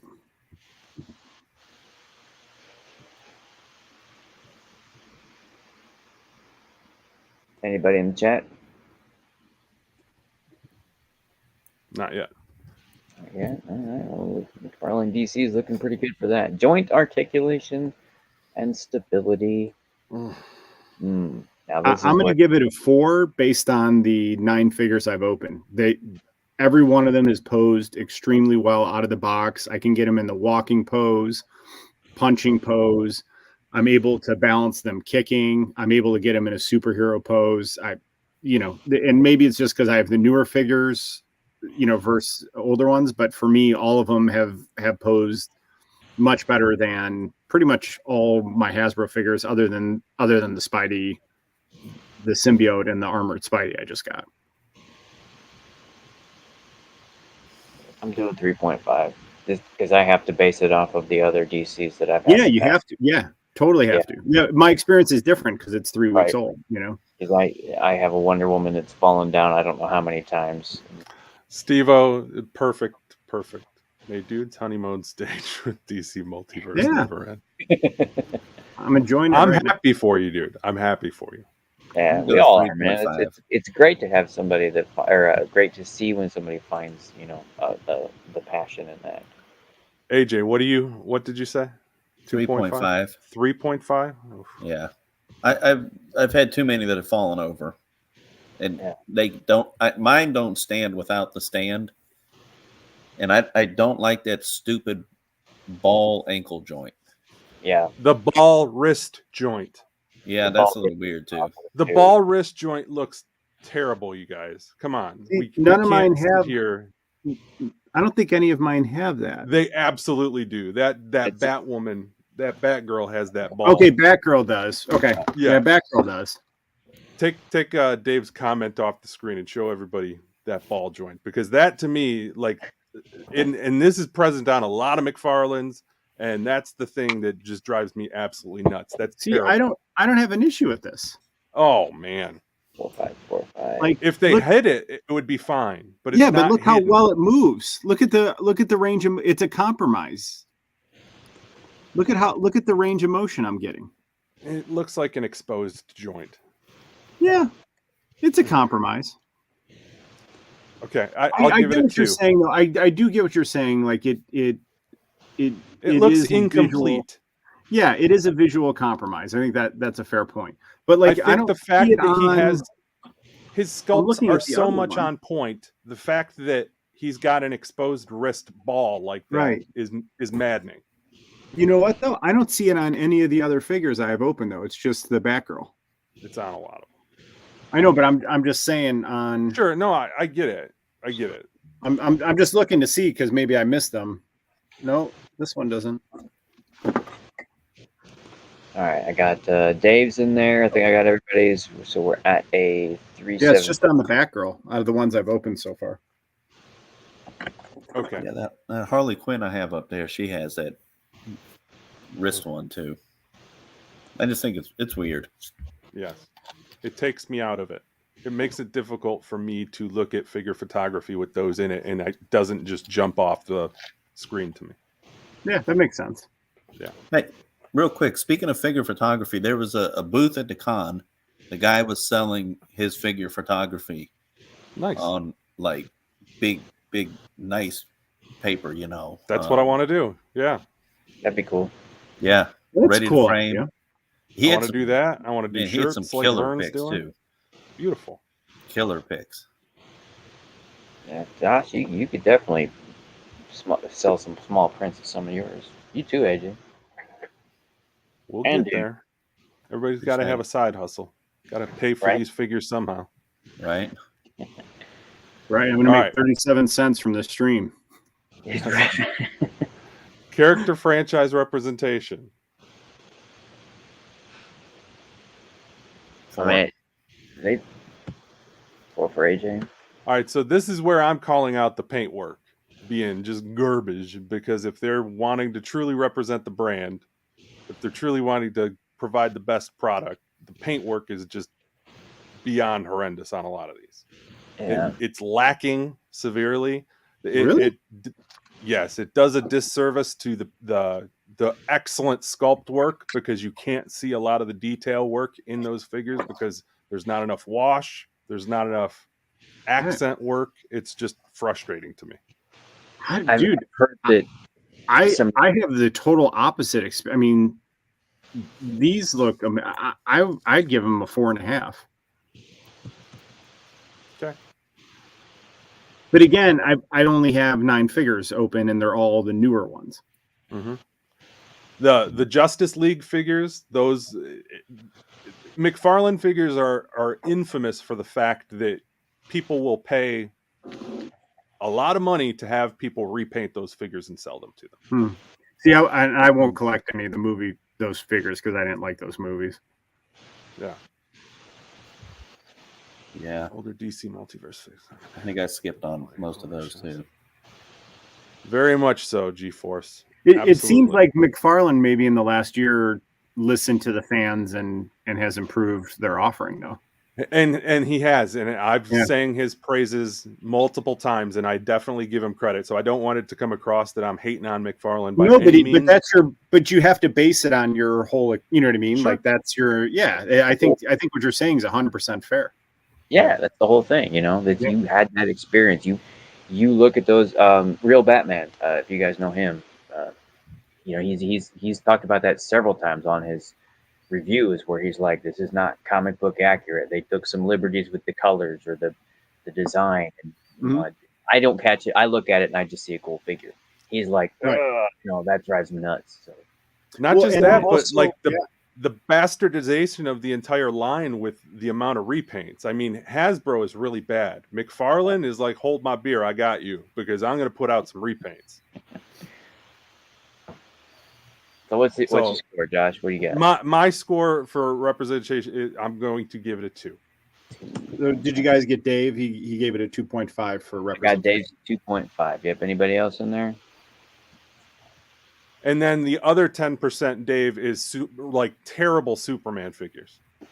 Terrible Superman. Oh, the Superman figures do look awful, but I'm not. Other than the first 2 Christopher Reeve movies, I'm just not into Superman at all. I'll also say this: the fact that McFarlane definitely has his niche, like he's picking all these story arcs where it's very much something that McFarlane would have done himself.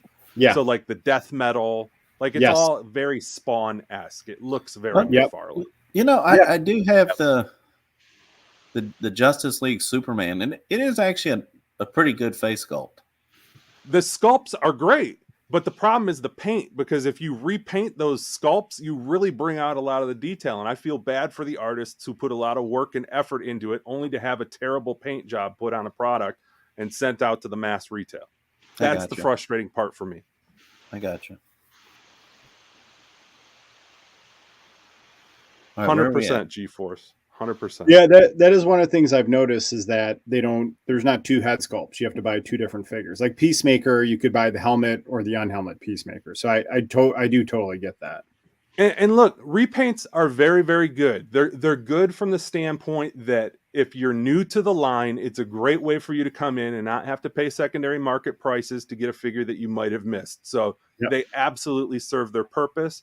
But if you're trying to collect everything, or you're trying to, you're waiting for the next big thing, and all you ever get is another repaint, we're saying the same thing with Star Wars Black Series with like all the subpar clones and legends and 100%.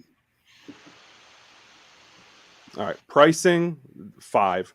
A 5, yeah, dude. I haven't paid more than 19 for a figure. I mean, again, I got the Cycle and Death Metal Batman for 25 combined.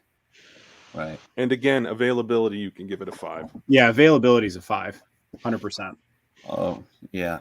AJ, 5 for you too? Yep. I have for price and availability. It's going to be an easy one. All right. 5 for me, dude. AJ, Josh, were you a 5 on this or 4? Or? Absolutely. Nope. Give him his credit. Yep. All right. Cool. When everybody else was having distribution issues, you never once saw an empty peg for McFarlane. From him. No, dude. And that was the thing I always noted when I'd go into Target or wherever, McFarlane was always full. Dude, and not just the DC McFarlane stuff. The Mortal Kombat, the Spawn. Mortal Kombat. I'll be right. Hey, if you guys want to do like Transformers or Masters or something, I'll be right back. Cool. I need to help Mrs. Dude out real quick. I mean, all the lines of McFarlane are always there. Yep. You know, or if you don't find it today, you can go to another store and you'll find it there. You know, there's not anything I've ever missed. And I still stick to the fact that if you're paying full price for those McFarlands, you're doing it wrong, because unless you're chasing the golds or the platinums, there's absolutely no reason for you ever to pay retail unless you are scared that you're going to miss that figure. And even then, see, they don't go on clearance around me. Really?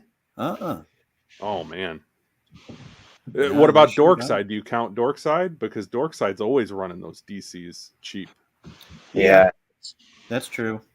Yeah, I got mine. Actually, I got the Flash, 2 Batman, and something else from him. Gorilla Rod. Yeah, and they I got 3 figures, and with shipping, it was $35. I've paid full price for 4 McFarlane figures. The Batman, the first Batman Arkham, and the Joker, when those first came out, because I was scared that I would never see him again, but those clogged up pegs for quite a while.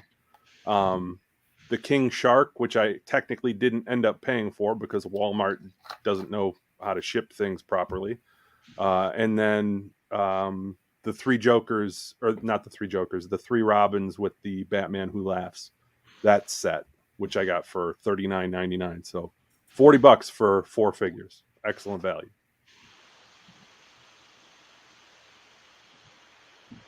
Cool. All right.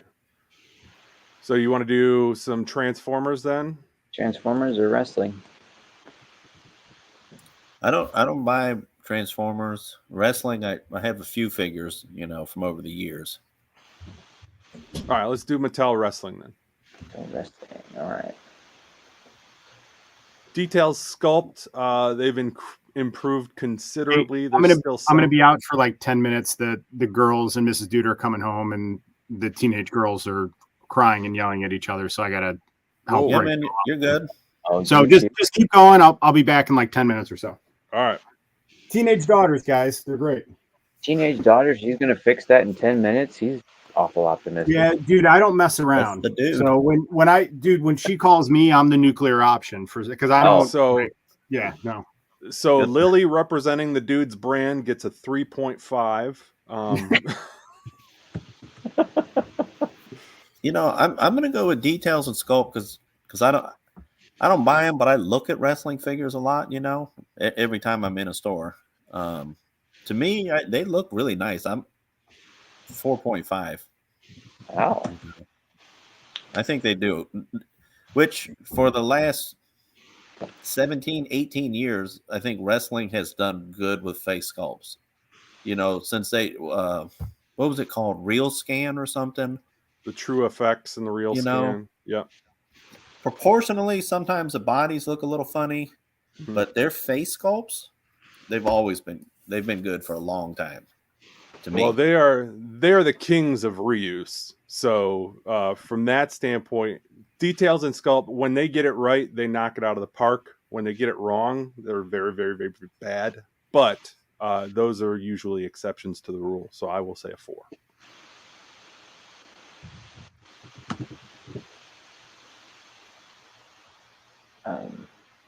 I don't think I have enough of them to put my 2 cents in on that one. All right. Joint quality, stability, articulation. They're decent, but I will say for wrestling figures, you can't get them into all of the wrestling poses, which I think plays a big factor in, especially if you try to do figure photography. Well, so I will give them a 3. I don't know. They have a basic line that's slightly limited in articulation, and then like the deluxe type ones. To me, I still give them a 4. Okay. I mean, based on the ones that I've bought, at least. Sure. They were all based on the Dino body mold. Yes. Right. All right.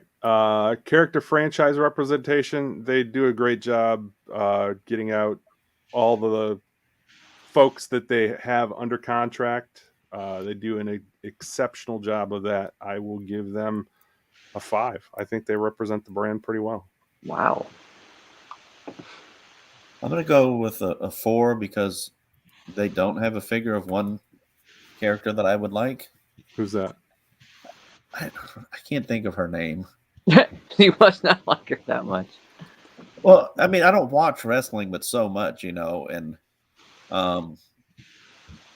I think it was SmackDown like a week or two ago. I turned it on, you know, for a minute, and she was on. She was wrestling, and I was like, "Holy cow, it's her!" Then I looked again. I was like, "Nope, they don't have a figure for her." Who was it? Shotzi? Nikki Ash, maybe? Nikki ASH, yes. Her. So they do have one, but it's an older version. It's right. I Nikki want Cross. It's like a blue superhero looking outfit or something. Yeah. They don't have it, so. I think they've got a basic coming out, but they don't have an elite on the pipeline yet, which is, too far behind. Pricing, they do a pretty decent job as far as pricing. They've held the line more than a lot of companies have, so I will give them a 4. Nice. I'm going to go 4.5. Based on the Ultimate figures that are deluxe, $30. I mean, that's a steal, man. You get multiple heads, hands, clothing. I'm really liking the fact that these Undertakers and Kanes are clogging up pegs right now because I'm playing the long game on them. If I could get it for 25, I'll be even happier. Right. Yeah. You know, sorry, go ahead, Dan. My head on that one, because I mean, I don't have any figures to base the other judgments on, but I mean, I watched the prices of them, and they're definitely decent prices and available. Mm-hmm. And then availability, it's difficult because they have 2 separate sets of retail exclusives running constantly. The Target ones are a little bit more difficult to get than the Walmart ones have been, from my experience. The Walmart ones will be very, very difficult to get, but then all of a sudden they'll start clogging the pegs up and you won't be able to get away from them for some period of time. So I will give them a 4 for that. Pretty generous. It is. Yeah, availability, I don't really know because I don't hunt for them. But based off my buddies who do, I've heard them all say those Walmart ones can be hard to find. I'll go 3.5 just because they're always in stock. You know, they seem to get cases in all the time. Yep. At every store that I go to. I would agree. Let's see how we did. Wow. 20. Do you guys have any Masters of the Universe? I do. I have 4. So are we doing all Masters of the Universe? Are we going Origins or Masterverse? Oh, yeah, I didn't think about that. I would combine them for time's sake. Yeah, because I mean I think they're exceptional. I would give the sculpt and the accuracy. I mean, there's Motu freaks out there who can get very, very particular, similar to Star Wars fans. But I think that overall, like the Origins line, I think some people were hesitant on it, but I think it's won a lot of people over in the long run. The crossover with the WWE Motu stuff was awesome. I wish they would bring that back. I'll give them a 4. Nice. Yeah, I'd go with a 4 as well. 4. I don't like the Origins because I didn't like He-Man as a kid necessarily, but the Masterverse stuff I think looks great. I think the Masterverse, they've done a pretty decent job with that line overall. I think that they're a little overpriced. I think the Origins line as a whole is probably overpriced as far as the vehicles and the deluxe figures are concerned, because you can usually play the long game and get those for dirt cheap. Like I've gotten all the vehicles, and I don't think I've paid more than $20 for any of them. Like I might have paid $16 at the most for a vehicle. Nice. Yeah. The flocked Panther is the only one that I haven't picked up yet. Man, I sent one of those to Sean. Yeah. Those have turned up a lot lately. Like those are peg warming in a lot of Walmarts. So maybe if I can get a deal on one. 0.5 for Skibo. Joint quality? I think a 4 is fair for that. I'm going to call it out here. A lot of those parts are interchangeable on the Origins line, and I think that is a play feature that not a lot of people talk about because too many people are keeping them on card. But I think that's awesome. I will give them a 4 here. I'm thinking strictly from the... Yeah, I don't know. That's a tough one.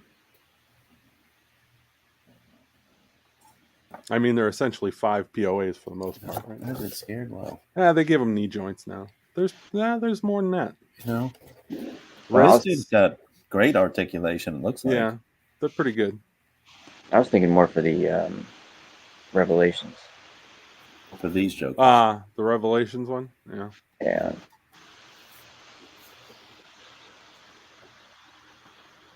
The rate gives it a 5. Oh.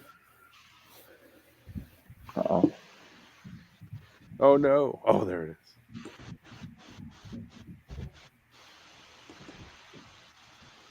Got both cats for $9. Absolutely. I think I got mine for 9 for one of them and 7 for the other.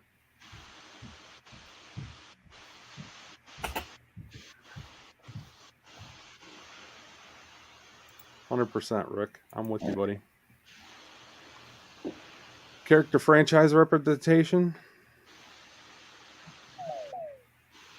I mean, say what you want about Masterverse. I think that most of the people who have problems with Masterverse didn't like the subject matter.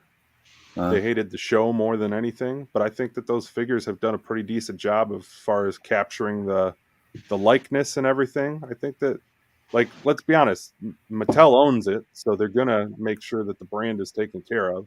So from that standpoint, I think that they do an excellent job. I will give them a 4.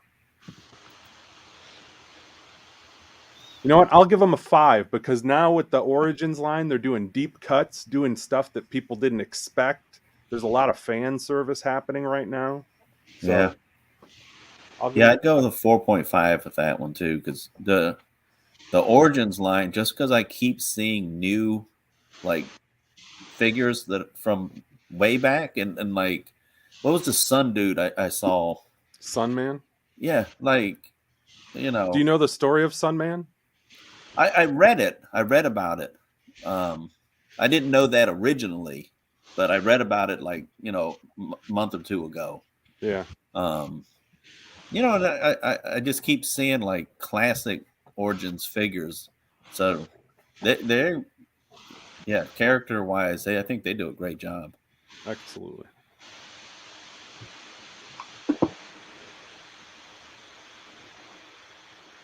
All right, last ones we got. Pricing. It seems pretty fair to me. This is where the latest round of price increases are really frustrating to Motu for me. So they're going to take a hit, and I will give them a 2 because their price jump is a little bit larger than the rest of them, and it's kind of frustrating. What went up? The main line figures were usually what, $15, $14.99, something like that. And I think that when I went to buy one the other day, I think it was like $21.99. Oh. So it was a big jump for them. What? Really? Yeah. I'll go with 4 for pricing. Well, now see, in fairness, I got all those vehicles on clearance. So I'll put mine at a 3. We'll split the difference. Not happy with the price increase. 4 and 3. Yeah. Okay, there we go. And then availability, again, it takes a while to get to stores, but there's always He-Man and Skeletor on the pegs. Yeah. There's always Battle Cat. I'll give that a 5. Yeah, I think I'll go with 5 as well because they constantly are refreshed. It seems like, Yeah. and I think Scareglow took a while to hit my area, but now since I did find it, I've seen it probably 5 times now. Mm-hmm. The Masterverse one you're talking about? Yeah, the Masterverse one. I just saw it in my Target today for the first time. Yeah, I never found the Origins one. Same. I had to order mine off Big Bad Toast. Oh, really? Yeah. Yeah. I just wanted him, the Origins one, just because it glowed in the dark. It's great. It's cool. That Muckman for the Haulathon almost got me because that's glow in the dark. Right. I couldn't bring myself to buy it, but he was pretty sweet looking too. Right. So Motu, they had a pretty good score. Very much so. All right, I can run through Jazzwares since I don't know that anybody else will have anything to say about that one. I've never bought one. For Dude. So let's see. Details, sculpt accuracy. This is another one where they're doing a lot of reuse, quite a bit, but the head sculpts are always very, very good. I'll give them a 4 for the sculpt. Joint quality, stability, articulation.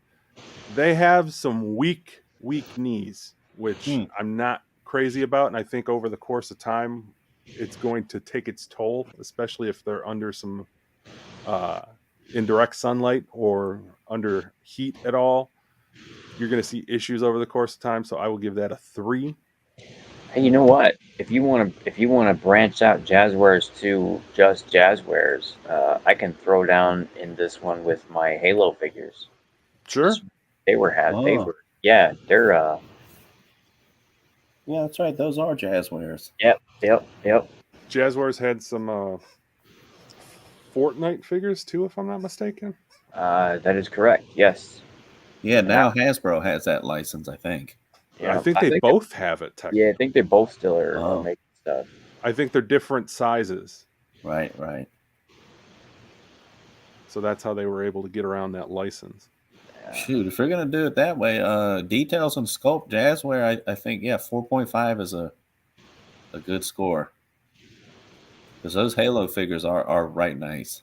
Yeah. Joint stability, articulation. Probably a 3.5 maybe.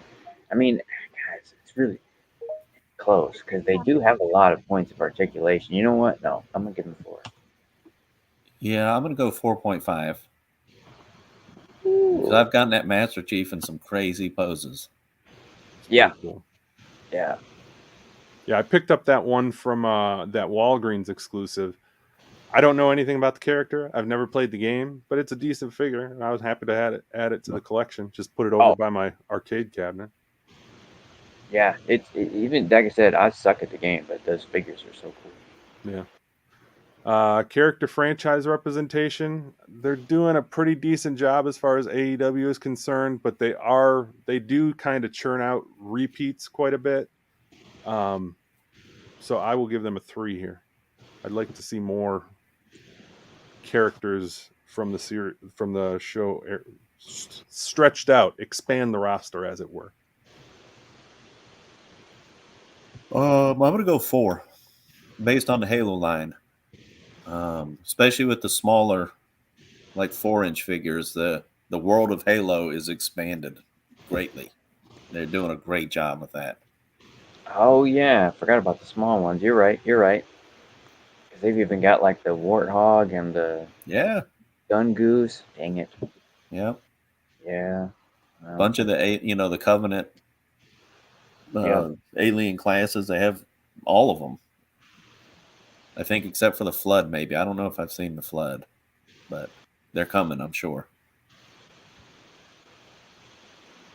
All right, pricing. Oh, that's definitely a 5. They're still on those 4-inch ones are $9.99, and that's good. Yeah, I'll give them a 5 as well. The pricing. So even the 6-inch figures or whatever, that aren't those just $20 still? Yep, $19.99. Hell, so even the wrestling figures have gone up by a couple bucks. Depending on where you're getting them, they can be on the high side, but if you also play the long game on some of those peg warmers, you can get those on a decent sale. So I will give them a 4. See, that's another thing. Wrestling figures never go on clearance around here. Really? And I don't know if it's because they move that fast. You know, sometimes I can't tell if it's like how long I've seen that figure here. You know what I mean? Sure. Because those pegs are always getting filled. You know. Yeah, for availability, I think for the Halo, it has been, I'd say a 5. And their wrestling, the AEW, to me, seems like they get stocked a lot around here.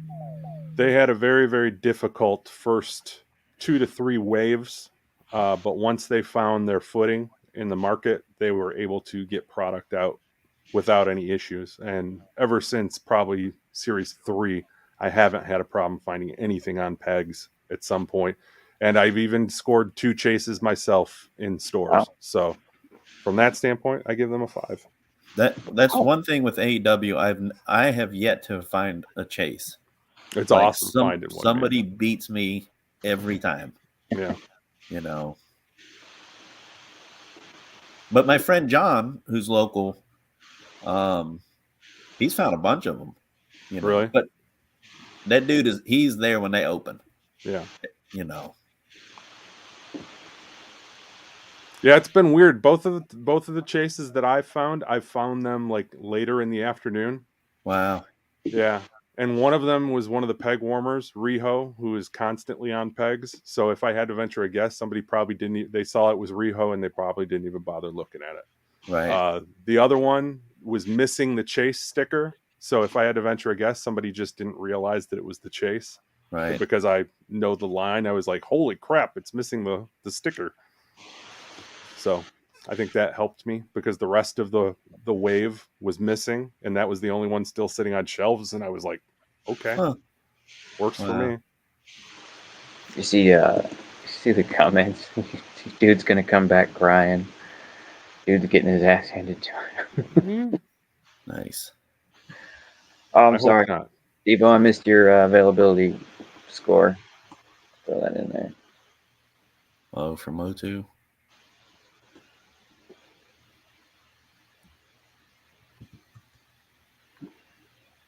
I think I missed that one, didn't I?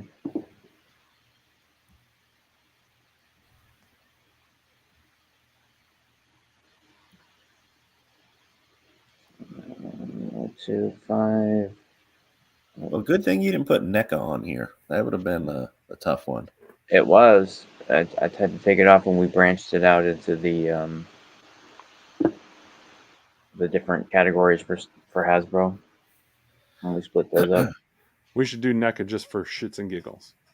Can. Let me take something out here. Yeah, don't even take anything out. Let's do it. I was surprised nobody had that Elvira for sale at the convention. I went back today and that signature edition was still there, so I grabbed it. Oh, wow. Nice. Sending it off to a buddy who's a big fan who hit 8 targets today and couldn't find it. So, wow. Going to get it out to him for retail plus shipping. The guy, John, I was just talking about, his buddy found it in South Carolina and is mailing it to him. Nice. The Chase WWE Boss Man. So that's the Big Bubba Rogers, if I'm not mistaken. Dino.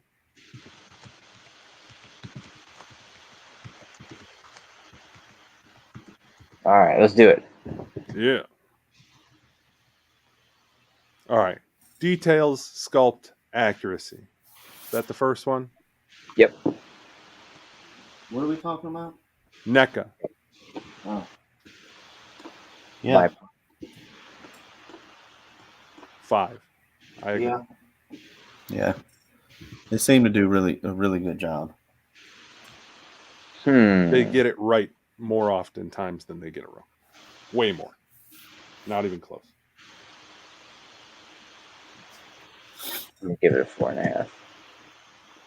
I have very limited experience, but I look at them a lot. You know, and they all seem to be very nice. Very nice. Yeah. Yeah, Boss Man is wearing all black, and I think his nameplate says Big Bubba. And I think he comes with a WCW hat, maybe. WCW. Shout out RIP Scott Hall. Pour out a little liquor for a sober individual. All right, joint quality stability. All right, NECA. Here we go. You guys are getting better, but the sins of the father are paid for by today's gremlins, and I am giving them a 2.5. Hey, did you open Elvira yet? No. Oh. Why? Oh, I just was going to see how articulated it was. Tune in tomorrow morning, 9:30 on Dino's channel. We're going to be hanging out talking 3D printing, and I will open Elvira. Yes. Nice. On the fitness broadcast. Yeah, I don't have any NECA figures that are open. But they look nice to me, like as far as the joints and articulation. So I'll just go 3 because I've never opened one. Oh, all right, we're back. Oh, he's back. He's back. We're doing NECA. You want to chime in on NECA? We decided to do it for fun. I only have one NECA figure, and it's a Marty McFly, and it's in box. So I wouldn't have enough knowledge to share. But I'm excited to see all the totals at the end. Yeah, we were stretching it out since you hadn't rejoined, and we'd already done a few. You know, the surprise twist was the 13-year-old and almost 17-year-old were overtired, but it was the woman in her 40s that was the biggest issue out of all 3 of them. So that's a surprise plot twist. Yeah. No, dude, that doesn't happen to the dude. The dude hands it out. He doesn't take it. As we've discussed, he dispenses justice. Yeah, dude, I don't mess around.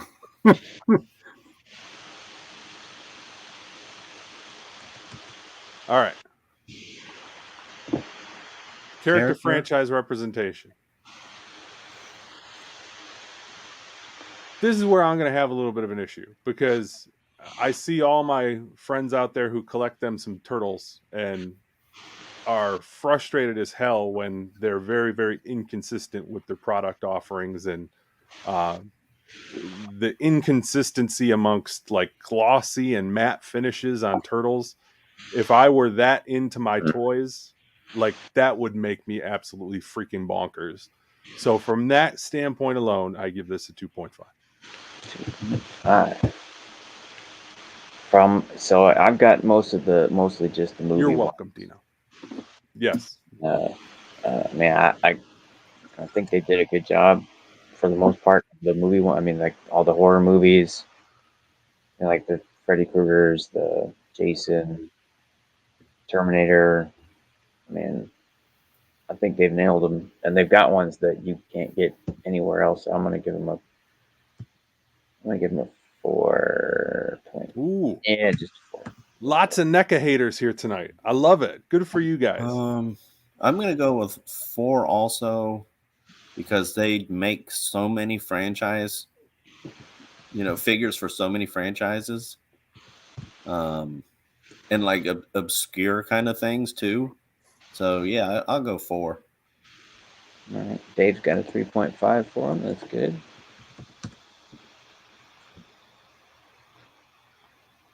Like I saw Misfits figure, which was actually really cool. And they had a Christmas one too. Yeah. Wasn't that a cool one? I was thinking about getting that just for that cloak. Yeah. Dude, trust me, I stashed one of those and it's been hiding for about a month and nobody's found it yet. Have you scanned it to see if it's gone down? They clearance it? They haven't yet. I used the app and I scanned it. It hadn't gone down yet, but I'm hoping that if it can stay in the suitcase that I put it in, and nobody buys that suitcase. Somebody's going to be packing for a business trip, and they just bought themselves some new luggage, and they're also going to get a Misfits Christmas figure. Yeah, love it. All right, pricing. This latest round of price increases really didn't sit well with me for NECA. It's a little bit frustrating, but it is more of a premium figure, and they're improving, so it's not terrible. I'll give them a 3 here. Yeah, I think 3 is a fair assessment of that. I'm giving them a 2.5. I can't get past. They're already on that $30 mark, and some places were more like if you went to Big Bad or something like that, they've always got their markup. That 4-pack of turtles for 150 is a little bit ridiculous, especially seeing as how it's been released so many times. Those have been available so many times. Every once in a while they'll do they'll do one for less than 30, like they'll do a 20. But I always keep going back to the hell was it? It was the Richard Simmons. And I took him over to the price checker because I was like, oh, if he's one of those $20 ones, I'll grab it. And it was $36.99 or something like that. Wow. Why? But it was a clothed figure, right? It was one of the 8-inch, yeah. But it still didn't. It wasn't a $40 figure. All right, so here's my issue with this haul-a-thon gibberish. So both Elvira's, okay. This is the non-signature version, right here, and it's the same thing. Okay, the non-signature version has a gloss finish, where the signature version has more of a matte. It just calls it out that it's the signature edition. Very nice signature, but the difference in price, $34.99 versus $99.99 for the signature edition. So what? is Elvira's signature for the extra money? It's so inside here. There's a little card with Elvira's signature on it. 99. Does she sign it Elvira or Cassandra? It's a good question. I'm not sure. So I think you would have to look to see what her cost is at a con or something else, and is that worth the extra money? I don't know. That's insane. To think Speaking of that, like the girl that does Ahsoka's voice was at the convention. Ashley $100. Ashley Eckstein. Yeah. How much? $100. Probably worth it. In fairness, she deserves it. I'm not paying $100. I just can't get around to paying people money for their signature. Yeah. Not $100. Like $25, I'd have paid for her to sign my Ahsoka figure. You know, $100. What if it were Rosario? Rosario, that's different. Why is it different? Because I've been in love with her for like 14 years. No, I've been in love with Ahsoka since she turned of age as a Padawan. Not since before that, ever. So let's just clear that up. But everybody fell in love with Ashley Eckstein as Ahsoka. Rosario just came in. She's the new hotness, and she does a great job. But I'm curious to find out who would pay the money for Rosario. I probably wouldn't pay $100 for anybody, but I would pay more than $25 for Rosario to sign something for me. It's fair. Ahsoka is for girls. All right. We're gonna get Left Coast fired up. I'm happy to be gender fluid if that's what it takes. I'm good with it. Yeah, I love Ahsoka. Comfortable in my masculinity. All right, guys. So do we have totals? Availability. The availability. Oh, availability. Yeah. Quick. I give for them NECA 4. There's occasionally a hard to find one, but they do a pretty good job as far as circling back and making sure that everybody gets stuff. They re-release stuff quite a bit. Maybe at the first run, but after a couple shipments, I usually find them. Mm-hmm. I'm gonna go 2.5 because I never saw the Starlight or Homelander in my area. Oh, that's and right. yet they're getting And clearanced out in Dan other sent places. Starlight to me. I've still got her too. Yeah, there's one in the Target by me right now. Yeah, dude, it still has never shown up here. Either one. That's crazy. I saw them at both Target and Walmart. Yeah, dude. I mean, I go to both stores a lot. No, I know you do. That's why I think it's so weird because like you get so many great things before I ever see them, and the fact that you just went in this week and saw the Batman shipper for the first time at a Walmart is like astounding to me because it's been up here for at least a month. That's crazy. Yeah. Well, dude, or you could be like me where I live and stuff like either never shows up or it's like 2-3 months later. This is all right, dude. true. Here's your totals. I'll let you guys take a peek at this. I'm gonna take off, so if you want to screenshot it, I gotta hop off of here. Wow, so McFarlane DC, huh? So yeah, who won? McFarland DC? It looks like. Well, that was actually this is the total, right? Like the average between the two, which is they're pretty good. Mattel. I'm sorry, Mattel is what I meant. Mattel's. I think I added the wrestling, the Masters of the Universe. Oh, you combined them since we did that for Jazzwares as well. Yeah.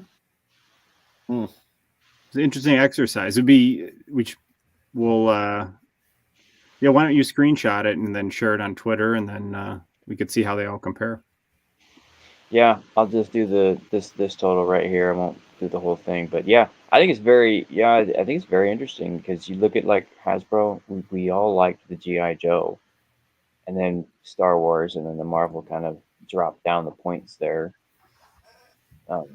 Even with a couple of low points on DC for McFarlane, they still ended up with a good score. Heck, one of the most expensive lines in here got the lowest score, almost the lowest score. And Jazzwares, I've forgotten how many fun figures they had, so they were like third place. Wow. Yeah. But yeah, this was definitely interesting and scientific. Yeah, I liked it. Well done, spreadsheet Dan. It's all due. I'll screenshot that. That was all you tonight, man. That was awesome.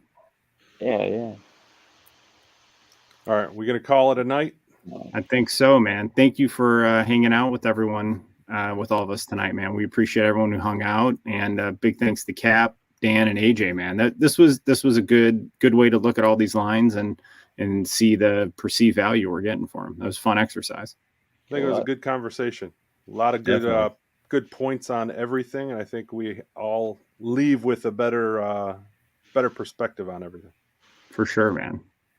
All right, man. Thank you. Take care, everyone. Stay healthy. Stay safe. Have a good weekend. Good Sunday. Bye, all. See you later, everybody.